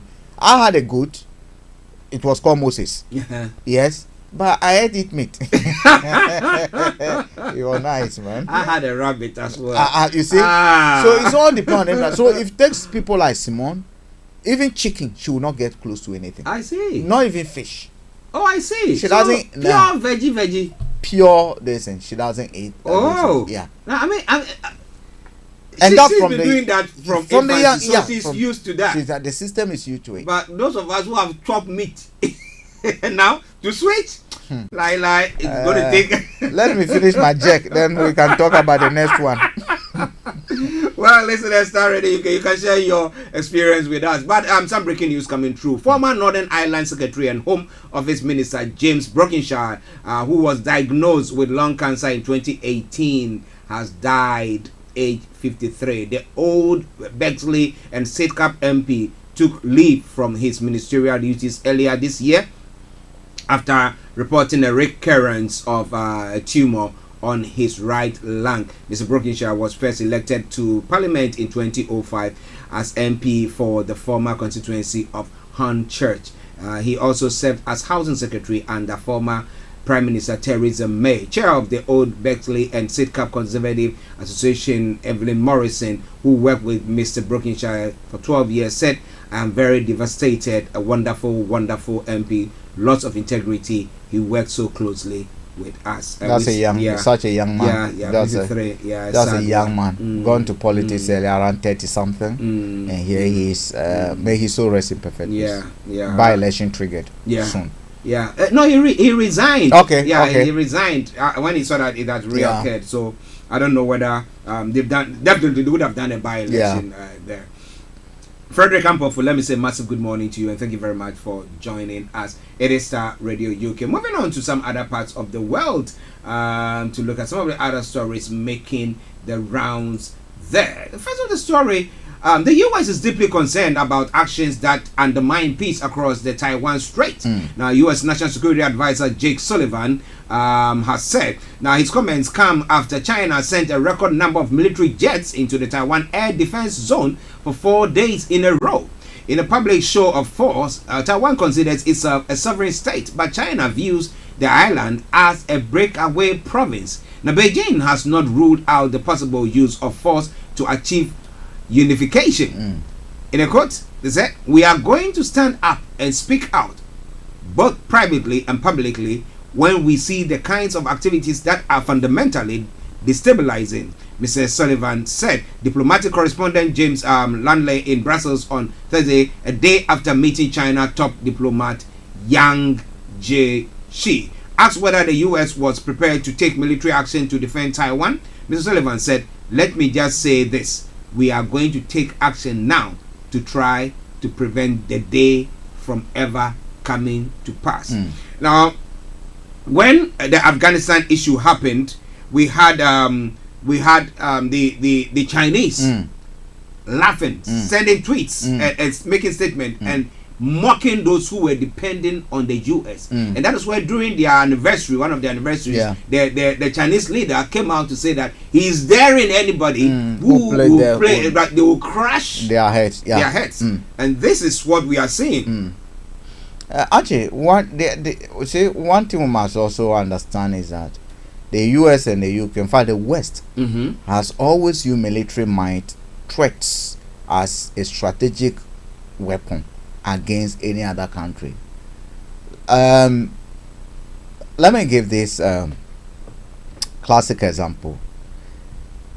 When Mugabe was in 2005, when Mugabe was to stand for re-election, the CIA, the US and the UK went to the regional leaders in Southern Africa that they do not want Mugabe to be re-elected. They were prevailing specifically on South Africa to do whatever it takes so that Mugabe either does not stand or re-elected. It got to a point they made it point blank to then leaders of South Africa that they are prepared to even start destabilizing what they call it, Zimbabwe, and are prepared to even use military force to get Mugabe out of it. Now, South Africans and other regional leaders, Mugabe has been a freedom fighter. They disagree, and that is what kept Mugabe in power. Because at the end of the day, if you're going to destabilize a country, you will need the neighbor support. Yeah. You need landing site. That's where you have to land and then operate from there. Yeah. You will even recall that Mark Thatcher was en route to go and destabilize one of these countries. Southern African. No, they were going to either Equatorial Guinea or Guinea. One of these countries to go and. So, I mean, the bottom line is that the West has always used their military, their maneuverings, their charities, their agents to destabilize countries if it's not going to work for them. And it's all because of trade. Everything's about trade control. Control of, it's about trade. Control of market, control of consumption pattern, control of what your monetary system. And that is all it's been. Are you get me? I do not think where we are now, China is going to allow itself to be cajoled or bullied into accepting anything short of a true independent. They're not going to bow down to US. So you're going to see those escalations with time. The other time we said, was it this Taiwan or this Taiwan that was making that any threat. I mean, even if China does not go to annex Taiwan, which I think will be a mistake for them to go and do. Personally, I think they should just let Taiwan be, what they are, and then open a diplomatic relationship with them, and then become just similar to what is with Hong Kong, when although they are not directly controlling, probably a more flexible option than Hong Kong, because now Beijing has a lot of control over Hong Kong. But they should let Taiwan be where they are because it's gone too late. But I do not think China is going to be, in my view, will allow itself to be cajoled and bullied into any decision making or taking as a direct result of what US want to do to it. I don't think. You saw what they did when it came to the arrest of Huawei. Chief of financial officer. They have cards to play. They retaliate. They have cards, and they have that military might. They now have military might. They have financial power. Having their own space. What do you call it? So they don't depend on you. Wow. So basically, they are truly an independent country. If you look at it, they are truly an independent. They do not need the US or the UK to survive. No, they don't. It's worrying. It's worrying because the Chinese leader mentions Taiwan. That we coming. But you say it will be wrong. I think, in my view, I do not think it's the wisest thing to do. They might have the opinion, but where I sit, I think it's not worth it. It's not worth it. But they will be looking at what they want to grow big. The population China has is huge enough. It's very huge enough. Without Taiwan, they are okay. They had a bit of confrontation with India as well and all that. I do not know what their interest is in whether they want to expand. US is expanding through soft power. That's one thing. Even the UK here, 3 days ago, US military jets were blazing over southeastern part of London. Are you getting me? They have a military base over here. China, I don't know what their plan is, but if I were them, I do not, unless there's internal advantages that some of us we do not know, and the public does not know, which Taiwan, therefore pushing them to about, unless the other threat again, which will be from a security point of view, is similar to what happened within the Crimea with Russia. I do not think Russia wanted a lot from the Crimea. But Russia strategically does not want to allow its potential competitor to come very close to the other so thing.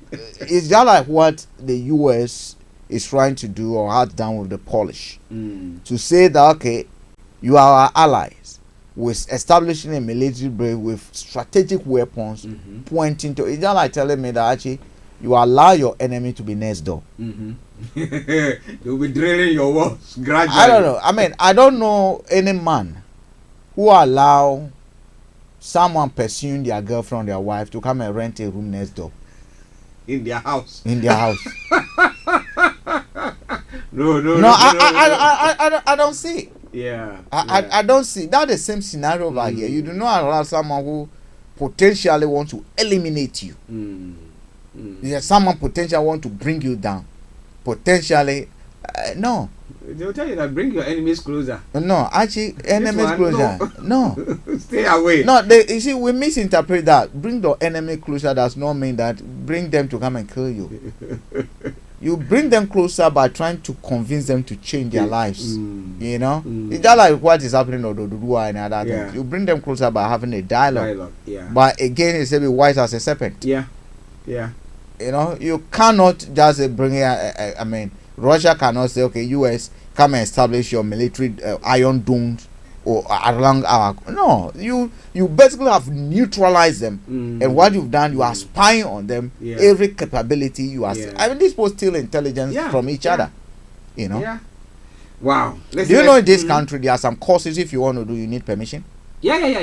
You need permission. You need permission. US the same thing, because I mean, there's a report I was reading where the UK is concerned about the number of Chinese who have come to do certain type of engineering courses in this country and weapon courses. Oh, man. And done a lot of research to PhD level and other things, and once they finish they've gone back. They've come to establish that most of them, once they leave, they go to Chinese military intelligence academy. That's where they go to work. Wow.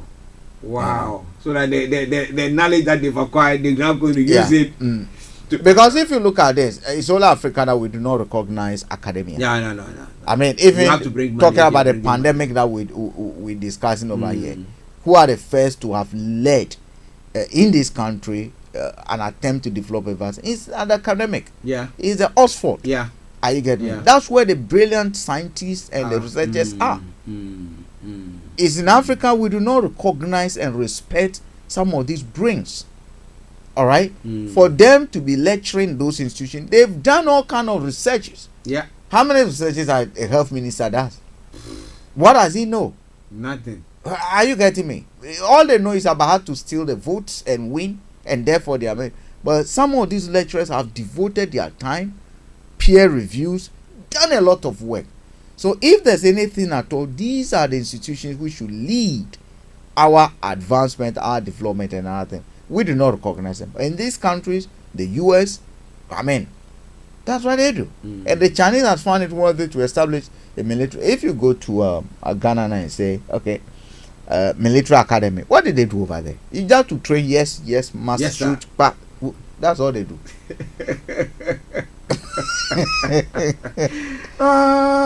Interesting. Well, listen, what do you think about all those discussions? Now, it is Starr Radio UK. It's gone, 4 minutes to the top of the hour. Oh, my apologies, 2 minutes to the top of the hour. But I'll open the lines. We take a break. We come back. We look at some of the other stories making the rounds in other parts of the world. And then at 12:30 we'll be having our money man, Mr. Dan Tabiri, will be joining in. So just stay tuned. The number is to call if you want to, or to text or whatever, is 0208133257 or 58 0208133257 or 8. Or if you're US or Canada, it's 001-718-303-2737 001-718-303-2737.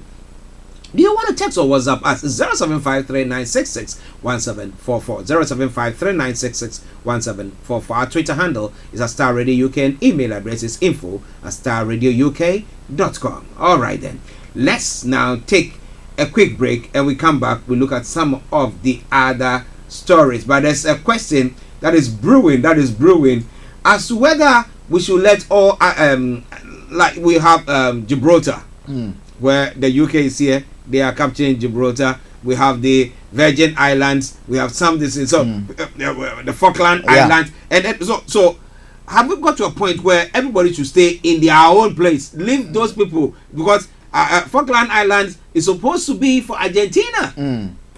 Taiwan is supposed to be for China. Let everybody take their hands off and let everybody be. That is the difficult thing. Even was it malicious that they have even when international courts have a rule that they should hand over those lands. The British are not ready to do it, and that is where you ask yourself a question as to where international standards and laws apply. That when it comes to those who pay more into this to run some of these international organizations.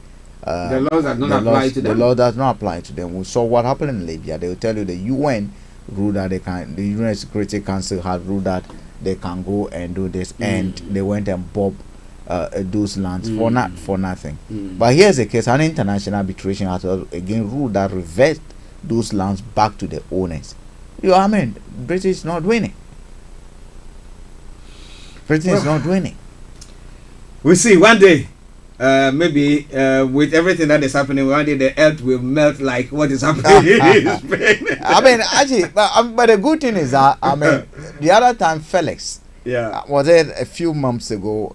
Felix actually spoke on these subjects of great powers, and history has taught us that look, before Britain, there were great powers. Oh yeah. They've been great powers. They've been great powers. So we also know, that there will still be great powers that are coming. Provided if they're saying, okay, well, a lot of people know the world started a few years ago, it was God who created it. Science is saying, okay, it's billions of years ago. Okay, so it means that over time, societies have evolved and changed. What we see is that the rise of the Far East, which is China, it's going to be difficult. It's going to be. They've risen before. They went down. But they're coming back. It's going to be very difficult. The only, we Africans have risen to a point in its own and now we are down. They're down, but they will come back. And provided we begin to accept or begin to question our books, which tells us that we were discovered. I hate that. This one discovered it now. Who told you who discovered it now? When our great grandfathers have lived there, worked over there, tilled the land. Discovery is subjective to the society in which you are coming from. Are you getting me? I can come back and tell actually I've discovered Basildon, because I've never been there before. This is the first time I saw. It's relative to you. Don't tell me that you put someone, a thief on a ship, to come and encounter my great grandfathers.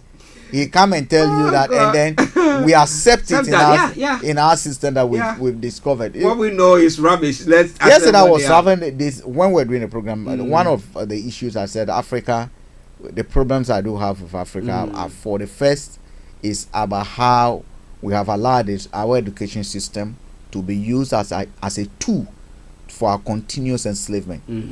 I look at the fact that when we're in school, we're taught about River Thames, Greenwich Peninsula. Why does an African living in Ghana has to do with Greenwich Peninsula? Why do I need to know it? When there was a canal in Togo that they could have taught me about, nobody mentioned that there was even.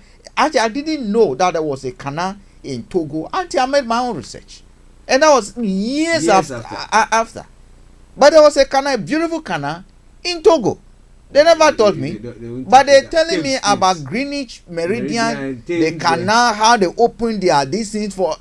Come on, what do I need to know that when 99% of those you are teaching that will never get a visa to come and do this thing?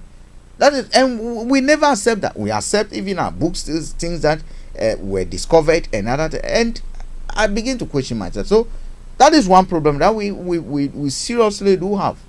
And if we do not stop that, we're not going to go anywhere. Mungo Park. The other thing is what Professor Lumumba always talk about. That look, Archie, modernity came with us. We have beautiful systems in Africa. So your family, you take good care of them. You look at extended family of far uncles and other those extended family. And then when it is a traditional setup, we go. I mean, everybody. That's why we say Africa. We are communal animals. I mean, basically, every child is someone's child. The society's but child. actually, that is not the case when we begin to look at the urbanization sector in Africa. And our problem has been that we've not been able to modernize those structures into the modern structure, and that's what the Scandinavians have been able to do perfectly. What they've been able to do, and like Felix was saying the other time, use tax systems that look the benefits that you would have given a traditional setup. See someone child suffering, help them. Now we are a point where we cannot control or we cannot hold those traditional structures. However, the benefits or the safety nets that those societies used to provide, we must bring those benefits because we know how it benefited us. All right, and therefore tax and then use it to help the society. That is what we've not been able to do. We've not been able to do it, and as a direct result of that, those of us who go into politics only think about family. Why? Because we're taught about family. We know about family. We do not know about society. Actually, we do not know about society. That is why someone is ready to steal to profit the family, to profit the extended family, but it's not interested in what is happening to your children, because we've not been taught mentally. We see ourselves as belonging to a family. We even if we get to the urban area, we still see ourselves as a family, and then we can kill others' children, provided profits, and that's why our chiefs, who will still come in their legaria or whatever, still think that okay, once you are our son, go there like a conqueror, go and steal and bring to us, because the chief doesn't care about what happens to the people you are stealing from. Those are some of the issues. Chinese have moved past that. The Scandinavians have moved past that. So let's proceed. Well, we'll see how we can bring our culture into modernity. Well, you want to know more about that program that Frank was talking about, you can go to the Starr Radio UK broadcast. It's what was the title again? The one you did yesterday. Dreaming about New Africa. Dreaming about the New Africa. Yeah. And people can check Amazon now. The book is available. They can read that book now. I think it's a wonderful book. I've never read a book that talks about the concept of time, the conceptualization of time, as this book did. And for me, because everything that we do is time. Mugabe didn't know when to leave. I mean, Museveni doesn't know what to do. Our pensioners who are still Osafo Manfo doesn't know that the wealth that he has to retire, take his children out of the public sector, set up a business and employ. He still brought his children to the public sector, but telling someone who is just graduating to go and establish a business, where do you expect them to get the money from? When you have got the money, when you have started the money, you've got the capital. We do not know when it is time. The drums that ushered us onto the dancing stage, we do not know when those drums have gone quiet or where the players or the rhythms have changed, and the agbaja we danced onto the stage, we now have to make way for Sode drummers to come. We don't know that. Well, timing. This afternoon there's going to be that wonderful program once again. You know what? Roots of Africa, which talks about Africa, our culture system, and how you can transact business and a lot more there. Mr. Frank Davis will be hosting that program exactly at 3 o'clock once again. So you make a date with him. We'll be telling you more about that during the course of the program. But it's now gone 9 minutes past 12. We'll take a quick break. We come back and we will be looking at the rest of the story that's making the rounds in Africa. Stay tuned. Don't you go away. Hi there. Are you dreaming of owning your own house in Ghana? Then you will need a well-documented piece of land that is free from troubles. I highly recommend My Africa Property for any size of land that you will need. With My Africa Property, lands are available in Pram Pram, Sopoli, Cartagena, Ogome, Dodoma, Winneba, and many other locations at affordable prices. These locations are about an hour away from the airport, only 35 minutes from the motorway, 10 minutes drive from Central University College, 10 minutes drive to the beach, and close to Prum Prum Senior High School and Ghana Men's Soccer Center of Excellence. For more details, visit our website www.myafricaproperty.com or call our UK office on 0208 123 2523. For our US and Canada offices, call us on +1 585 184 994145. You can also email us at ghana@myafricaproperty.com. Tune in to On Point here on Star Radio UK with Empress Regina every Monday at 5 p.m. GMT. Looking forward to your company. Hi everyone, it's your girl BB Clement, the author of How to Go From Employee to Entrepreneur and the host of your weekly business show, BB Means Business, the show where we discuss everything you ever wanted to know about business but you were afraid to ask. How do I start my business? How do I raise the finance? How do I grow my business? Where am I going to find my customers? Join me every Tuesday at 1:30 p.m. on Star Radio UK to get all the information and tips that you need to become a successful entrepreneur and become financially free. Remember, don't let life dictate to you. Rather, put your signature on life. Welcome back to the program. It is Star Radio UK. 11 minutes past the top of the hour. So we've got about another 19 minutes to have a look at some of the other stories making the rounds. With me in the studio, Mr. Frank Davis. I'm Archie. Let's continue. All right then. Now, on the African front, over 60 missing as Mozambique boat capsizes, and Kenya to reject Somalia maritime dispute ruling.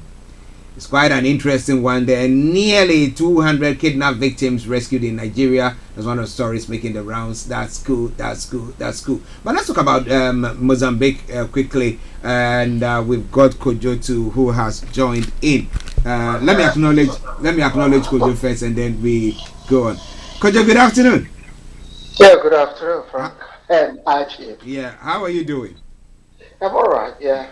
Great. Okay, a quick one before we move on to some of the other stories that we're looking at. If you have anything on the ones that we've discussed already. Oh, Frank is on my mind. You should leave the meat eaters alone.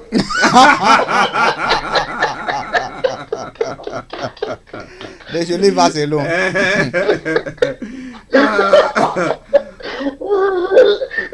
Let them eat that. Well, what can you do?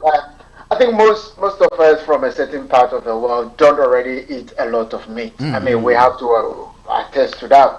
We didn't have loads to eat, so we don't already eat lots. As to when you come to Western countries, I mean, go to Africa right now. People have protein deficiency because they don't have a lot to eat. But come to the West here, oh my goodness, the shelves are always full of meat products. So if anyone is really polluting the environment, it's coming from here. If you look at the story, that emanated in Ghana last week, where Ghana has become the main hub for dumping of second-hand clothes. That barely more than 60% cannot be worn, and it's all been thrown into landfill sites. Who are buying those cheap clothes? I mean, it's Western countries. It is all being pushed now to West African countries, and Ghana has become the hub for dumping of second-hand clothes. I mean, much of it that gets to Ghana are not being used. So if anybody is polluting the environment, who is doing it, really? I mean, measuring what the cattle flatulence and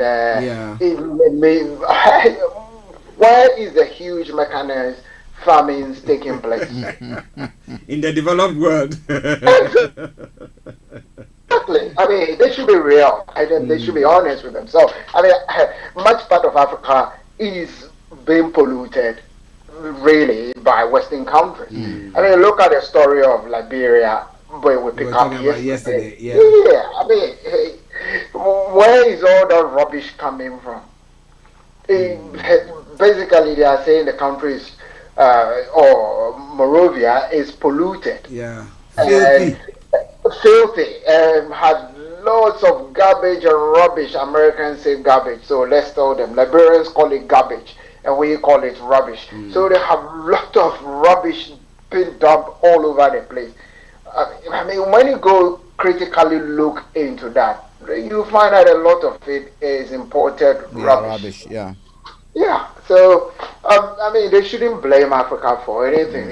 On the scale of pollution across the globe, Africa is nowhere on that index. Which African country can you really point hands to on that index? But Kojo, you see, this is where our leaders needs to make decisions. I'll give a classic example of a situation latter part of last year which we were confronted with. I was drafted to look into some papers which had to do for an industry that wanted to set up in Ghana. And when we're looking to the papers, it's about recycling plant that they want to do.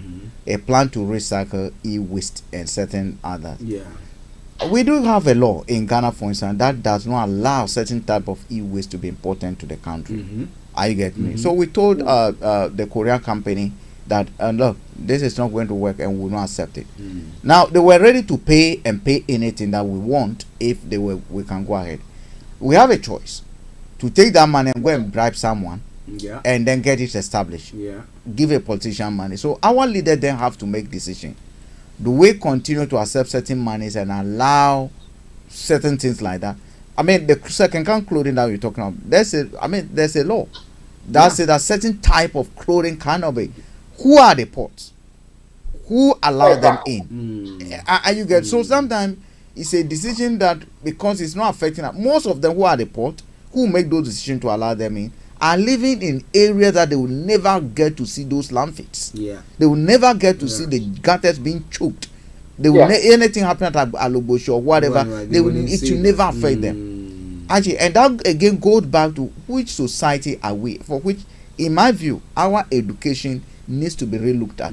We need a serious civic education as part of our curriculum, not a kind of civic education that will not take. We should know who we are. We should know our responsibility both for the environment, for ourselves, for our neighbors. If we don't do that, we'll breed corrupt thieves always. Talking about recycling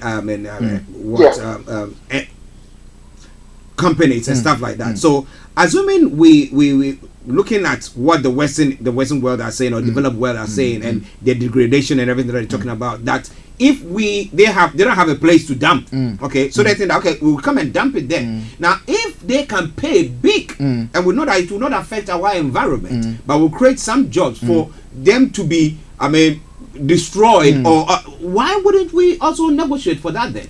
That is the people who negotiate, the people at the Home Office. Actually, the two of us were here yesterday. Some equipment were being decommissioned over here. Some equipment were being decommissioned even in the building that we're in. And we are being told that the telecommunication in the company, which is Vodafone, is going to recondition those and take them to Africa. You and I know that we have Vodafone in Ghana. We have Vodafone in a certain part of so the likely destination are where we have Vodafone. Will you be surprised if you are in Kutubabi and you are calling someone second, they tell you that the number you are calling cannot be reached? It's because what has been decommissioned. And do you think if something is good, they will decommission it? No, they will not decommission it. And again, finally, this is the second time I've had the opportunity to work in this on a recycle plant. In 2009, the same thing. Yanka, the former health minister, under what do you call it, Mills. Health minister was going to approve, and I'm mentioning it because I have the document, I have the records. Was going to approve a deal to bring a recycle plant that was discommissioned in what they call Valley View, Edmonton area, Valley. There's a recycle plant over there. I've seen that one. What was discommissioned over there to be sent to Ghana? Are you getting me? They were going to approve. You look at that document and you ask yourself, look, the kind of recycled pan they were using over here, they don't eat banku, they don't eat fufu, they don't eat all kind of. You put that plant in Ghana, what you are asking for is individuals, people should now come and sort fufu and banku out. Out before you put. That is job. You know, added on to that yesterday, like what you said, some of the big men who sign these contracts and make all these decisions don't drive through. I mean, that is what we said yesterday plainly. We said, look, the president of Liberia and the city center chief, they don't drive through those streets. So they don't even see the mess their decision is costing the people there. And in the midst of that, disease is right. I mean, when you look at some of the pictures, it's abhorrent. Some of the things happening, they are burning the clothes, literally. I mean, over here, they will go into incinerators. And those incinerators will generate extra energy to put into the system. But what we have is the clothes are destroying the land the sites they are dumping them, and in addition to them, they are being set on fire and they are burning constantly, emitting toxic gases into the environment. And again, those people who make the decision do not stay anywhere near those landfill sites. And in some places, you find cattle. You find I have a picture right in front of me with some cows lying on the hips of. There's one area I can mention which I've driven past a few times. The area around Malam, which is now being decommissioned, which is just next door to McCarthy Hill. It's right in the middle there. When you drive past there, I can tell you, it used to be a stone quarry when I was a young man. And that stone quarry disappeared and it became a landfill site. Look, it's open every time, it's burning. You find cattle, you find sheep, goats, chicken all walking over there, picking up droppings, eating in that place. We eat them as well. Exactly. So Archie, you see the balance. Normally we all say job.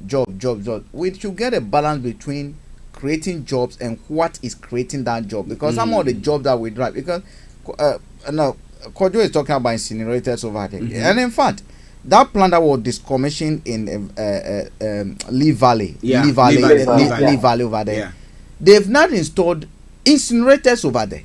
So some of these are now being sent to Africa, and we think because we are going to create jobs, we assess some of these things. You see, the people. Sorry, Frank. Go ahead, Kojo. Yeah. I was going to say exactly what you are saying. Some of these plans being sent out, they will not probably even work after a year or two. And if they break down, sometimes in the process of assembling them, they even have problems and they break down. Some parts get missing. And they can't find the parts. You can't find the parts. So in a way, what have they achieved? They just dump them because they cannot do anything. And the worst case scenario of this, when some of these plants are coming, they are overvalued. The plant I was talking to you about was valued at $53 million, and Ghana was supposed to pay that. Now, when you go to KSW, there's this disintegrating plant that was developed in Canada. When you look at it, the cost and what it was going to give you, it was about $32 million. What it was going to give you was about 10 times, including electric generation. But people were scheming. People were scheming. Thank God to Nana Kunedu, who got it cancelled. Well, listeners, we'll halt there. We'll just move on to one other story in Ghana, and then we can take the money hour. Okay, now let's go to Ghana, where yesterday we did talk about this LGBTQI issue that is going on, where we have the clergy going to the parliament saying, we dare you, you do anything of the sort, we'll make sure you are voted against. And then we had the Muslim, also the Islamic also going in there and saying that if you dare do that, so actually we have the religious people now holding the legislatures to a ransom there. I mean, getting them, you do this or not. Now, this morning, Okoboy also has gone. Okoboy says homosexuality is the biggest threat to humanity. He believes that the values and norms of the Ghanaian society must be protected. He is hopeful Parliament will pass the anti-LGBTQ plus bill. Now, Bernard Okoboy, the former Deputy Minister of Health, is questioning why a campaign is not being waged in favor of sexual relations between parents and their adult children. If consent and rights forms the basis of arguments in favor same-sex relations. According to him, if it is okay for persons of the same sex to have an amorous relationship because it is their right, then a parent who finds sexual pleasure in their child should be given the legal backing to embark on such course. Yesterday, Kojo was right saying that, look, we are now bringing, I don't know whether religious beliefs into the national. Meanwhile, when you go to our legislature, we don't use Bible to adjudicate. We go to the courts. It's not Bibles that we are using to Qurans. That so where do we find ourselves? Actually, the first place, I don't want you to be sued, so I'm going to make some correction. In your introduction of the topic, you say LGBTQ. May I correct you? It's not LGBT. It's gone past. Even this one, I'm scared. It's LGBTQIA2S+. Which stands for lesbians, gays, bisexuals, transgender, queer and or questioning intersex, asexual, two-spirit, and countless affirmative. I actually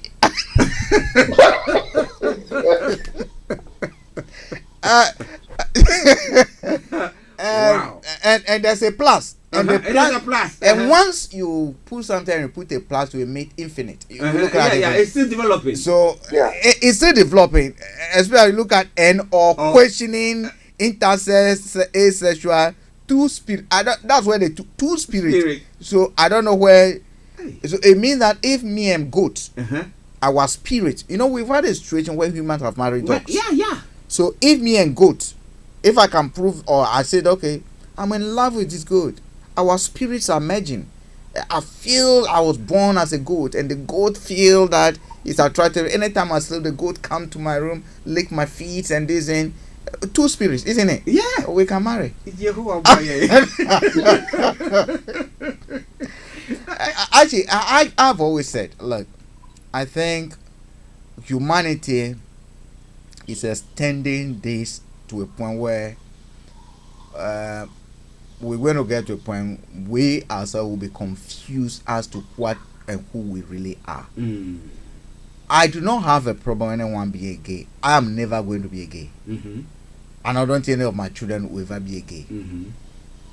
Provided you do it I do not tell you when I'm having sex. I do not tell you when I do not display. I'm a man walking. Yeah. Right?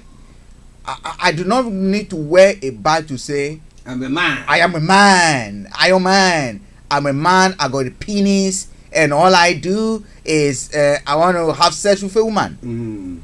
Why should I be made to be respecting symbols that says that, oh, I'm a gay, lesbian, Q2 plus spirit, something plus.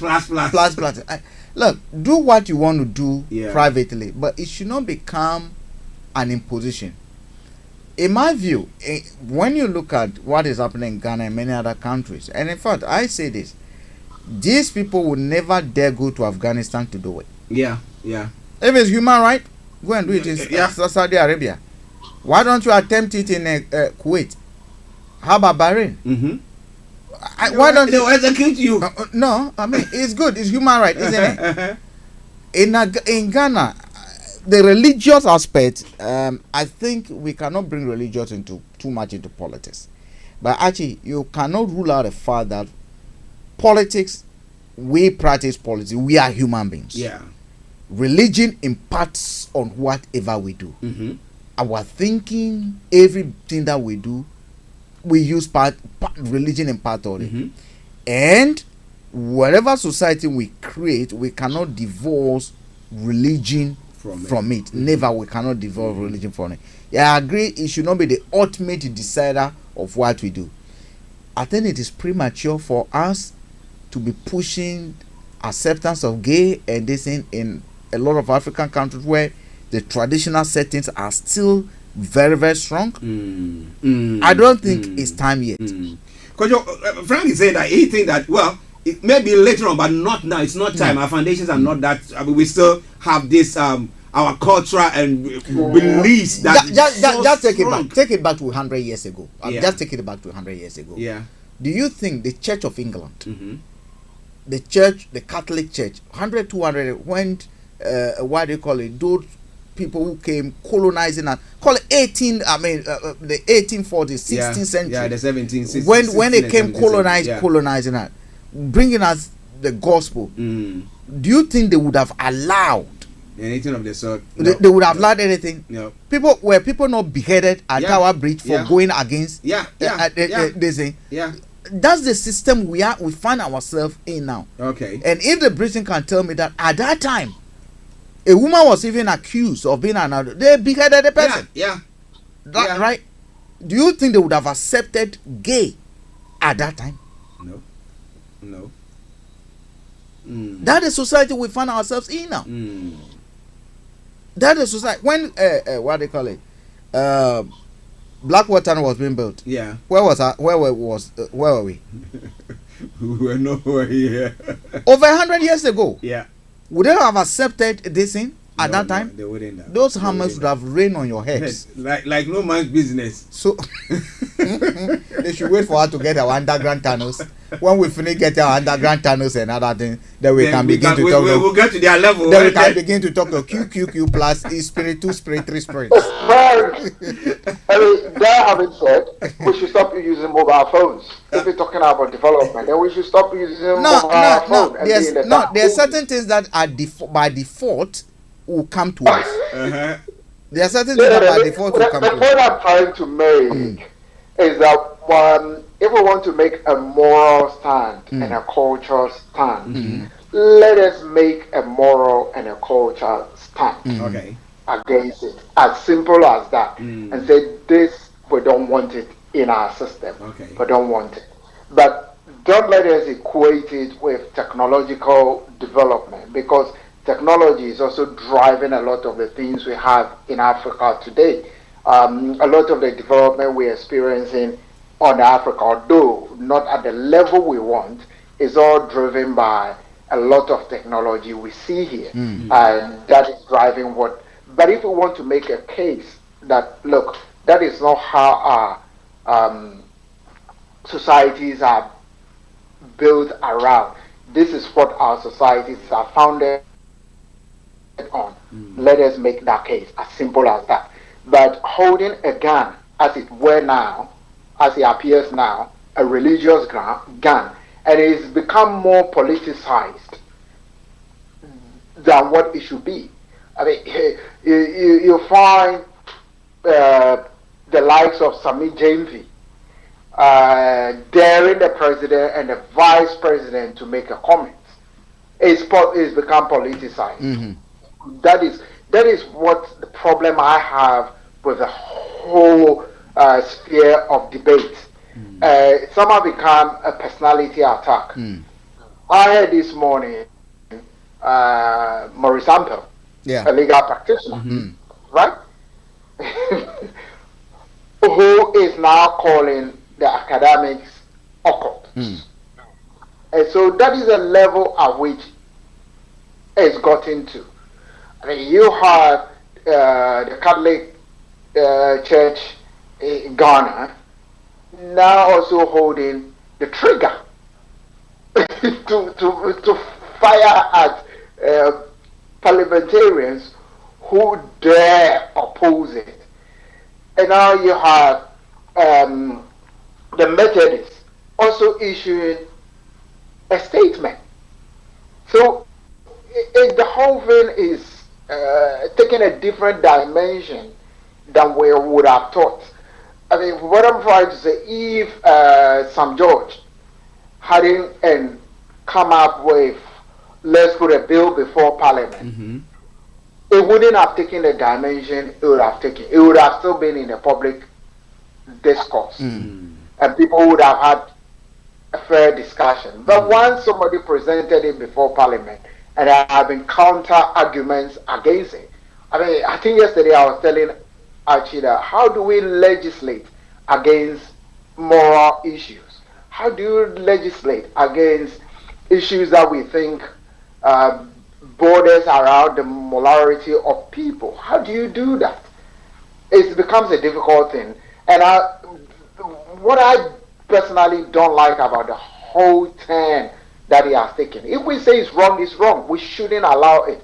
But should we have to now go and put a political twist to it and tell MPs who vote against it that we will deselect you, we will not vote for you? Do we have to take that result to that hard line to do it? If that is the necessary, if that is, it's not political, because decisions will need to be made by politicians, as we do have it now. Now, what you're looking at there, those who are opposing are looking at this as an effective weapon we now have against the politicians. Now, the politicians now have to make their decision. I will vote for a gay bill in support of something. I vote against anti-gay bill because that is what I truly believe in. They now have to make independent position based on their own beliefs. Okay. But we're saying that, okay, that's why they are saying that if you support this bill, we are the majority where we vote for you. We will vote you out. So it's about the politicians now knowing the reason they were voted for. Were you voted to represent the people, and have you even done any research in your area to ascertain the opinion of the people you represent, or you just going to take the threats? If I were the MPs, I'll start consulting my constituents. This is a bill before us. Do I understand it myself? Yes. Hold some sample workshop to be able to understand the feelings of the people. Because if you truly represent the people, then that is what you should be doing. Whichever decision you take, you are taking decision based on what the people want. Are you getting me? But if you stay there doing nothing about it, not engaging, then you expose yourselves to the lies of religious weaponized rhetorics that are coming your way. Are you getting me? But our politicians are not used to consulting. The day they consult you, the day they want your vote. Are you getting me? The day they consult you, the day they want your vote. Once you finish that, they think you have actually given them the powers to negotiate, do everything on your behalf. And we know some of these MPs, as we speak today, they are guests even in Parliament. They are guests a lot. Didn't Eslowusu tell us that she used to be a lesbian? No. Archie, she said it. She said Supi. No. Archie, what is Supi in Ghana? No, what is Supi in Ghana? No, Kojo, what is Supi in Ghana? Lesbianism is Supi. Accepted that way. Lesbianism is Supi, and the minister of communication today, a member of parliament. When she was in secondary school. I've never seen anyone who say I used to be a Supi and therefore I stopped Supi. Come and tell me. But all she said that she was a lesbian. Okay, she was a lesbian, whether she stopped or not. And don't forget, at that time she had a partner and still was a lesbian. So being married today does not mean that she might have stopped. I won't go that far. She's a lesbian because she's married. I will go. No! Don't bring the marriage aspect. Don't bring the marriage aspect. People here who have been married. She had a partner. She had a partner, and she was doing lesbianism. That's what she said. No. Let me put it this way. She was experimenting. She was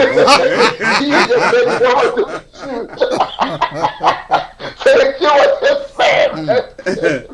Oh, Leslie. I was talking to somebody the other time, and the person was saying that he reckons that we have blown the whole thing out of proportion, because back in the day, I remember when I was at the Institute of Journalism, and then Fridays we'll come to the Ghana Film Theatre, Ghana National Film Theatre. Is it a place? Yeah, I've forgotten. NAFTI. Yeah. So Afrikiko, that area. So you see them there. You see the gate. The way they walk, they be doing that, and we'll be laughing at them. Okay, so that is around the Flagstaff House. Actually, what is you're becoming near the Flagstaff House, which is now the what is becoming presidential palace. What is becoming very problematic now is that because of poverty, because of lack of means to survive, young children who are not, and who in traditional society or even in this country cannot and are not allowed to make sexual decisions about themselves, are now being abused. Okay. Are not being abused, and the laws are not there to hold those people responsible. Okay. We saw what happened to the Glory House. They say when abused this over here. Now, I do not have a problem with someone going to have a meal or whatever. I mean, you can even go and have a dog, a chicken. It's not spirit. It's not part of my business. It's your private decision. It's not part of my business. Are you getting me? But here we have evidence of children being abused. Yeah. The worst. I mean, you look at what is happening even in Guinea, Gambia. It's becoming even worse. It's becoming even worse. So you see people who think they are gays, or who feel they are gay, who feel they descend, they lure people as young as 12, 10, and abuse them sexually. If you but say, Frank, yes, that said, the law is already there to prosecute. That's already a crime. Under age sex. It's a crime. It's a crime already in our country. Yeah, but they want to double the crime. So if you are gay, you still doing double penalty. Is it going to make? I mean, the crime. There's already a crime that was left as a legacy by the British for us, and which we still use. What they are trying to achieve is that you should not even conceive the idea that you are gay traveling to lure anyone. If that's your motive, stay out. That is what they want to do. So my point I was raising yesterday, where do we stop? We stop individual preferences. Are we going to very soon start bringing, already it's a sort of a crime, but are we going to now say pornography is a crime now? Are we going to say prostitution is a crime, both male and female prostitution? And the people pornography to a large extent, Archie, it's a bit of, you can't go to cinema and be shown pornography. It's not allowed. Age-rated movies. I mean, you recall even the A.B. Cranston song, I mean, Moses, was even banned for some time. You could, but now you can get it on YouTube and everything. Time evolves, time change. As we sit now, the ground is not fertile for tumu. He said it's ending on that note. But so, I mean, how will people who are already like that, we're not saying they should promote that. I mean, how would their lives be protected? Okay, are people going to actually, now when you get to a point, and I don't think they will stone them, because the human rights will also be preserved. I mean, because we have laws. Human rights, and that's telling you that's their human rights. Yeah, so they do it private. But we have, when you have a situation where a military officer will use a military mess to do a gay wedding, a lesbian wedding in Ghana. Oh, it happened. You didn't? I saw that, but I thought that maybe it was something that was just no. It was a real thing. It was a real thing. It was a. You are talking about Archie, good afternoon. Let me say thank you. Before we get ourselves into trouble, let me get out of here.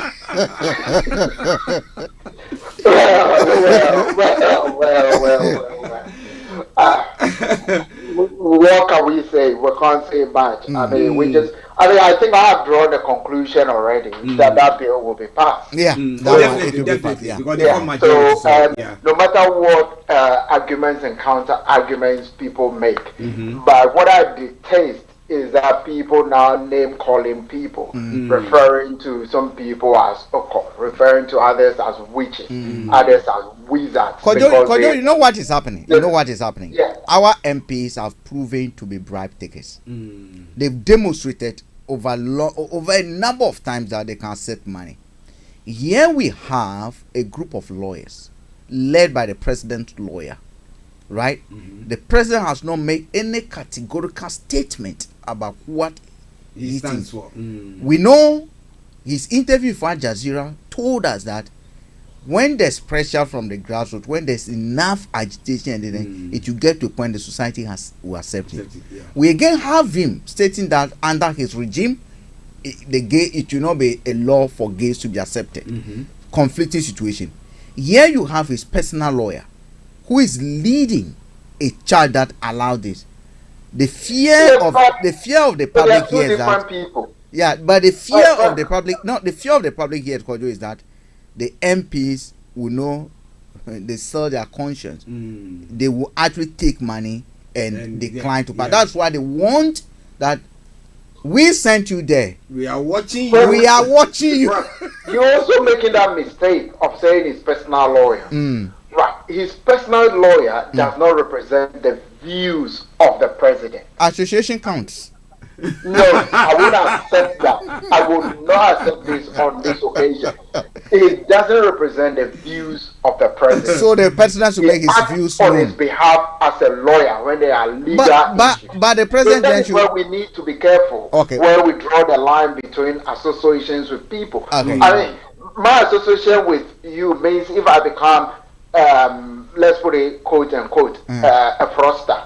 Does it make you also a fraudster? Provided you know when you give me the money, you don't tell me. Exactly, that's what I'm trying to say. Gentlemen, have a wonderful day. Thank you. Thank you very much, Kojo. All right then, listeners, we're crossing over to Money Hour, but we're bringing you Roots of Africa this afternoon, and a lot more going to be coming your way from there. Thank you very much. Let's go to our money man. Accountancy services, our money man. Lots of people are working from home. They call some hybrid. I don't know whether hybrid car. I like electric. Electric. Mr. Tabiri, good afternoon to you. Good afternoon to you, Archie. Wonderful coming your way again. Yes. Thank you very, very much for joining us once again. Well, I was just cracking a joke saying that, well, some people want electric cars, some people want hybrid. Now maybe we need to get electric work. True. Okay, so today we're talking about the how you can claim what do you call it when you are working from home, because now knowing that energy prices are skyrocketing, what do we do then? Over to you, sir. Yeah. Good afternoon to all the listeners. We are at a point, we want to look at the situation as post-lockdown, COVID lockdown, and a lot of changes have happened, especially with effect from today. Most of the COVID reliefs we know ended yesterday, which was the 30th of September. We're going to go through a few of them, which I think are relevant for your listeners. What I would want us to start with is the claim for use of home. So this is an allowance that is available for anybody who worked from home from any time from the period, the 6th of April 2020, up until present day, up until when we had the lockdown. And this relief is available even if you worked one day, you are entitled to the full relief for the whole year. Oh, wow. Yeah, so even if you worked just one day, even in the year, you can get the allowance for the whole year. Previously, the allowance available for use of home, so the amount that you are allowed to claim without providing any evidence or any receipts or anything to substantiate that claim, was £4 a week. But as a result of the COVID lockdown, this was increased to £6 per week. Okay. So we're looking at from the 6th of April 2020 for that tax year 2020-21 and 2021-22, which we are currently in. You can't claim, which is equivalent to £312. So if you claim that allowance in real cash terms, you're looking at about £62.40. Okay. That is what it's worth. And for people who, and you took a claim for this, it's not granted, it's not given automatically. So I would urge everyone to make a claim for this amount, even if you worked at home during the lockdown for one day. HMRC would send you, if you are employed, then you can make a claim online, and HMRC will send you a check for £62.40. And remember, it's also due for this year, so you get it twice. So you're looking at about 112 or 114 pounds in total. Is it only meant for the use of phone? This covers all bills in the house. All bills. So this covers everything. Yeah. So this is the amount that you can claim without necessarily having to provide a receipt. But if you want to claim anything above this limit, this amount, then you will be required to produce evidence. So you need receipts or bills or contracts that show that you incurred this expense in relation to work, and your employer has not already reimbursed you for it. Now, interestingly, a quick one before we move on to the others. Someone is asking the question, now that the energy prices has gone up, prices of everything. So, whilst they are still working from home, would they qualify for, maybe if you get your bill now, send it and they say, well, this is how much, because if somebody is at home and you have to turn the heating on now, and they turn the lights on, virtually everything is going up. Can you claim that one as well? Certainly. That is an issue that's we're really going to be seeing in the next couple of, in the winter months that is coming up, with the gas prices going up and electricity and everything. People's bills are going to start rising, and definitely this is one that you can look to claim outside of your normal £6 allowance. The thing to note, obviously, is that if you choose to work from home, then you cannot make this claim. But if your employer asks you to work from home, then you can make this claim. There is a small technical bit there that people need to be careful about. Okay. If you are a self-employed person, then that is fine. But if you are employed, yes, that clause can cancel a lot of claims. So people need to be aware of that. On that, some people have been saying that, well, they've had a chat with their their bosses and said that, well, we are doing hybrid. Now, how many days do you want to come in? And some have said, okay, maybe 1 day or 2 days, or some have decided, no, I still want to keep working at home. Does that mean that you cannot claim? If you decided, when the options were on the table, you decided, okay, I want to work at home, you cannot claim that at all? Correct. So if your employer has provided a place for you to work, provided facilities for you to work, let's say 5 days in a week, and your employer has no objection at all you coming in 5 days a week, but you decide that, I'll do 2 days at home and 3 days in the office, that is your decision. And it's not enforced by or requested or required by your employer. Okay. Then, you cannot make a claim for it. Interesting. Well, listeners, our money man, Mr. Dan Tabiri, I know you guys have missed him a lot. Well, it's got lots that is still bringing your way. Working from home, well, you can claim some money. Now, we've just told you that you can claim up to what? £114 for the last, call it 18 months or 2 years. What about that? That's good money. Yeah. Okay. So, it's worth about £124 in cash. Okay. You would have to make the claim to get it. And to make the claim, you can simply go online and fill up a form. Go to www.gov.uk, search for tax relief for employees working at home. And you'll be required to set up a government gateway account if you don't have one already, and simply make the claim. And HMRC would either send you a check for 2020-21, that's gone, so they'll send you a check for that.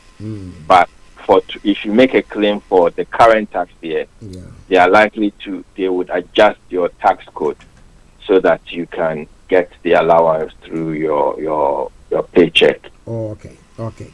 Well, okay, go on, sir. Yeah, so those are the COVID, working from home allowance. Please don't lose out on this. This is another, let's say, extra money that you need for the bills that you have to pay from working from home. The other area that we want to look at also, now we know that the fellow scheme has now come to an end. The government has wound it down as at yesterday. It's the last day for COVID. From the 1st of October onwards, there is no fellow. Employees by now should know what their status is with their employers. So either they have been recalled back to work, or their employer is not perhaps able to give them employment or continue with their employment, and so in which case they have to look at options available to them. And these options would be either to be put on redundancy if they qualify, or to look towards finding another employment or getting assistance from the tax credit system. So that is where we are at the moment. But the changes, would affect a lot of people, especially when it comes to the area of tax credits and tax and working tax credits. Or people on universal credit. So whilst we had the pandemic, we know that tax credit depends, working tax credit especially depends on how many hours of work that people did.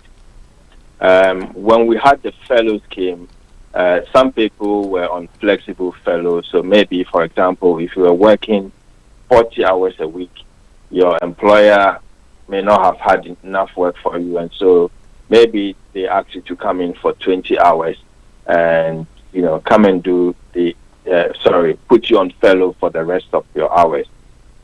And so people's incomes or hours of work reduced. During the lockdown, these reduction in hours did not affect people's entitlement to working tax credit. And so you were not required to report this change because it was seen as only a temporary change by the government. Now, with fellow having ended now from the 1st of October, if you have gone back to your normal hours, so if you've gone back to your normal 40 hours of work, then everything continues as normal, and you do not need to report anything to the tax credit office because nothing has changed in your circumstance.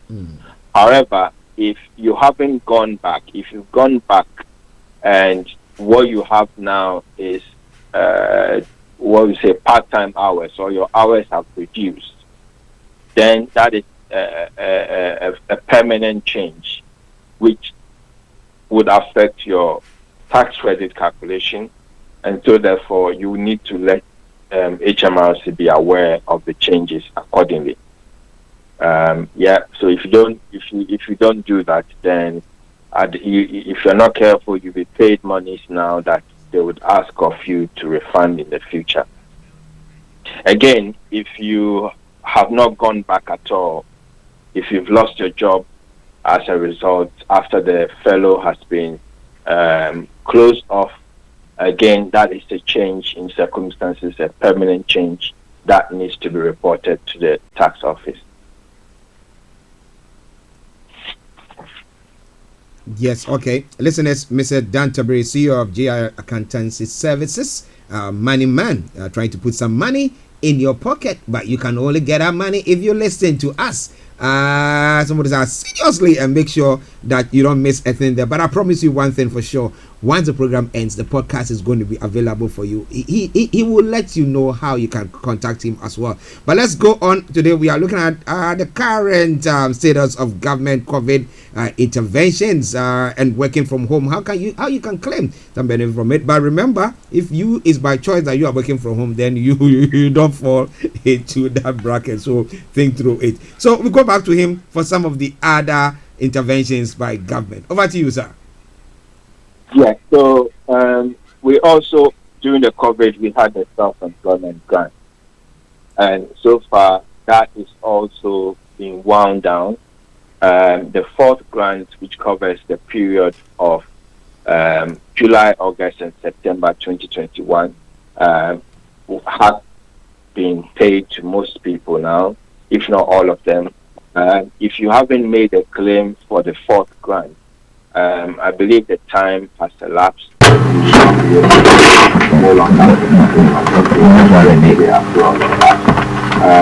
yeah, that has also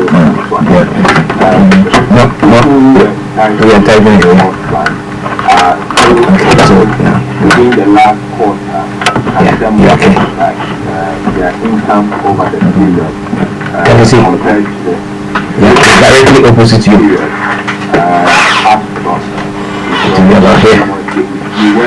But we have to make sure that we are not doing we have to measure from here where my hand where my hand is, where my finger is. Yeah, so you have to look at that. We don't have to do about it. So that's it now. So it should be somewhere here. And there are no more wild restrictions that should prevent us from going back to work. So yeah, doors have been opened, and the Chancellor has called it work open day today.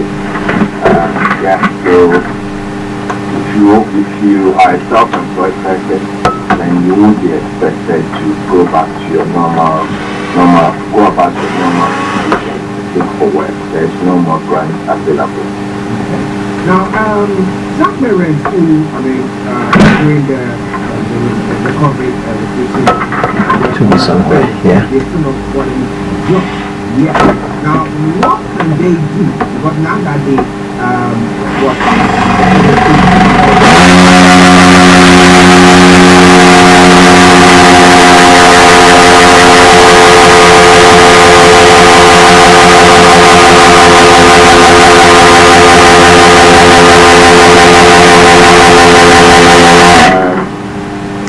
you still continue, obviously you should be looking for a job, and then you could rely on the social network system that is available, or on the tax credit system for support.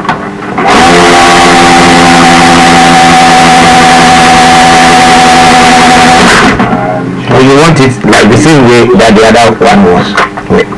Just turn it. Turn it into the way we had you drain the other one. So turn the rod down.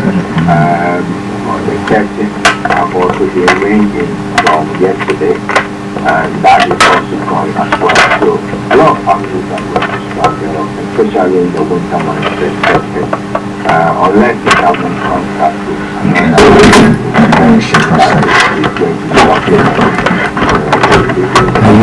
Have you got low end?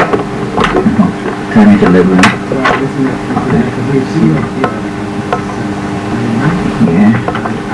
Then you know at times is from 1 o'clock back.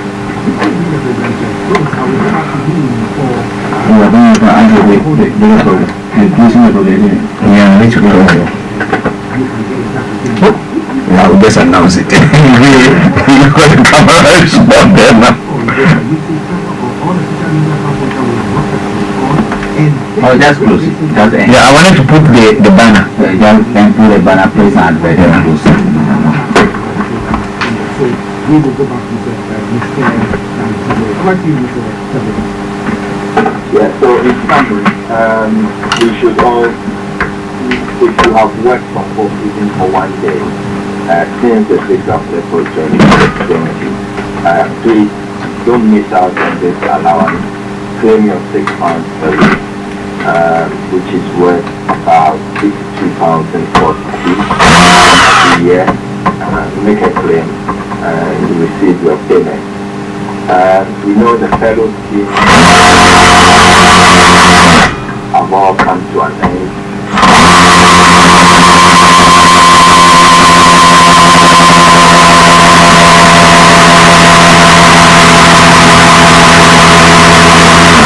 Otherwise, you might get a nasty surprise at the end of the day.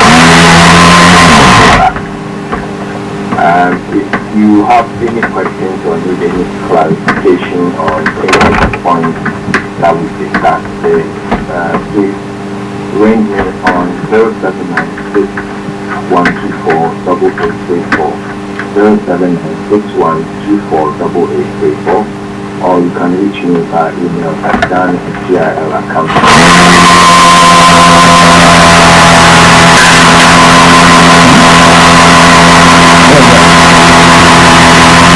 Wonderful education this afternoon.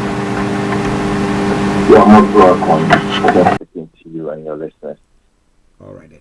Have a lovely day. We catch up later. Bye-bye for now. Thank you.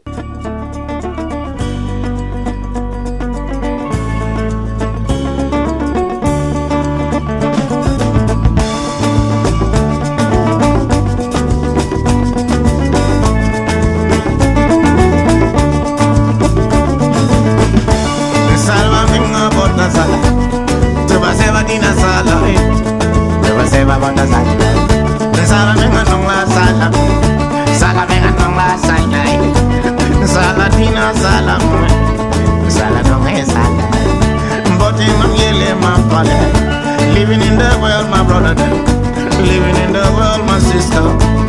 But you live in this world, you living in the world, my mama. Some are really go hate you, some are really go love you, and some are really go hate you. Yeah, we don't wanna kanga, we don't wanna tonga bana kanga, but for the yellow ballet, yeah, we don't wanna go on, yeah, we don't wanna kanga, yeah, we don't wanna kanga, living in the world, my sister. Some are really gonna love you, and some are really gonna hate you. Yeah, we don't wanna kanga. There is no beer. That is why we be drinking all the beer. For when we'll be going right to heaven, all our friends will be drinking all the beer. Hey, hey, hey, hey. We don't wanna know about the kanga. Yeah, we don't kanga, mamiele. Yeah, we don't wanna kanga, but tell me my yellow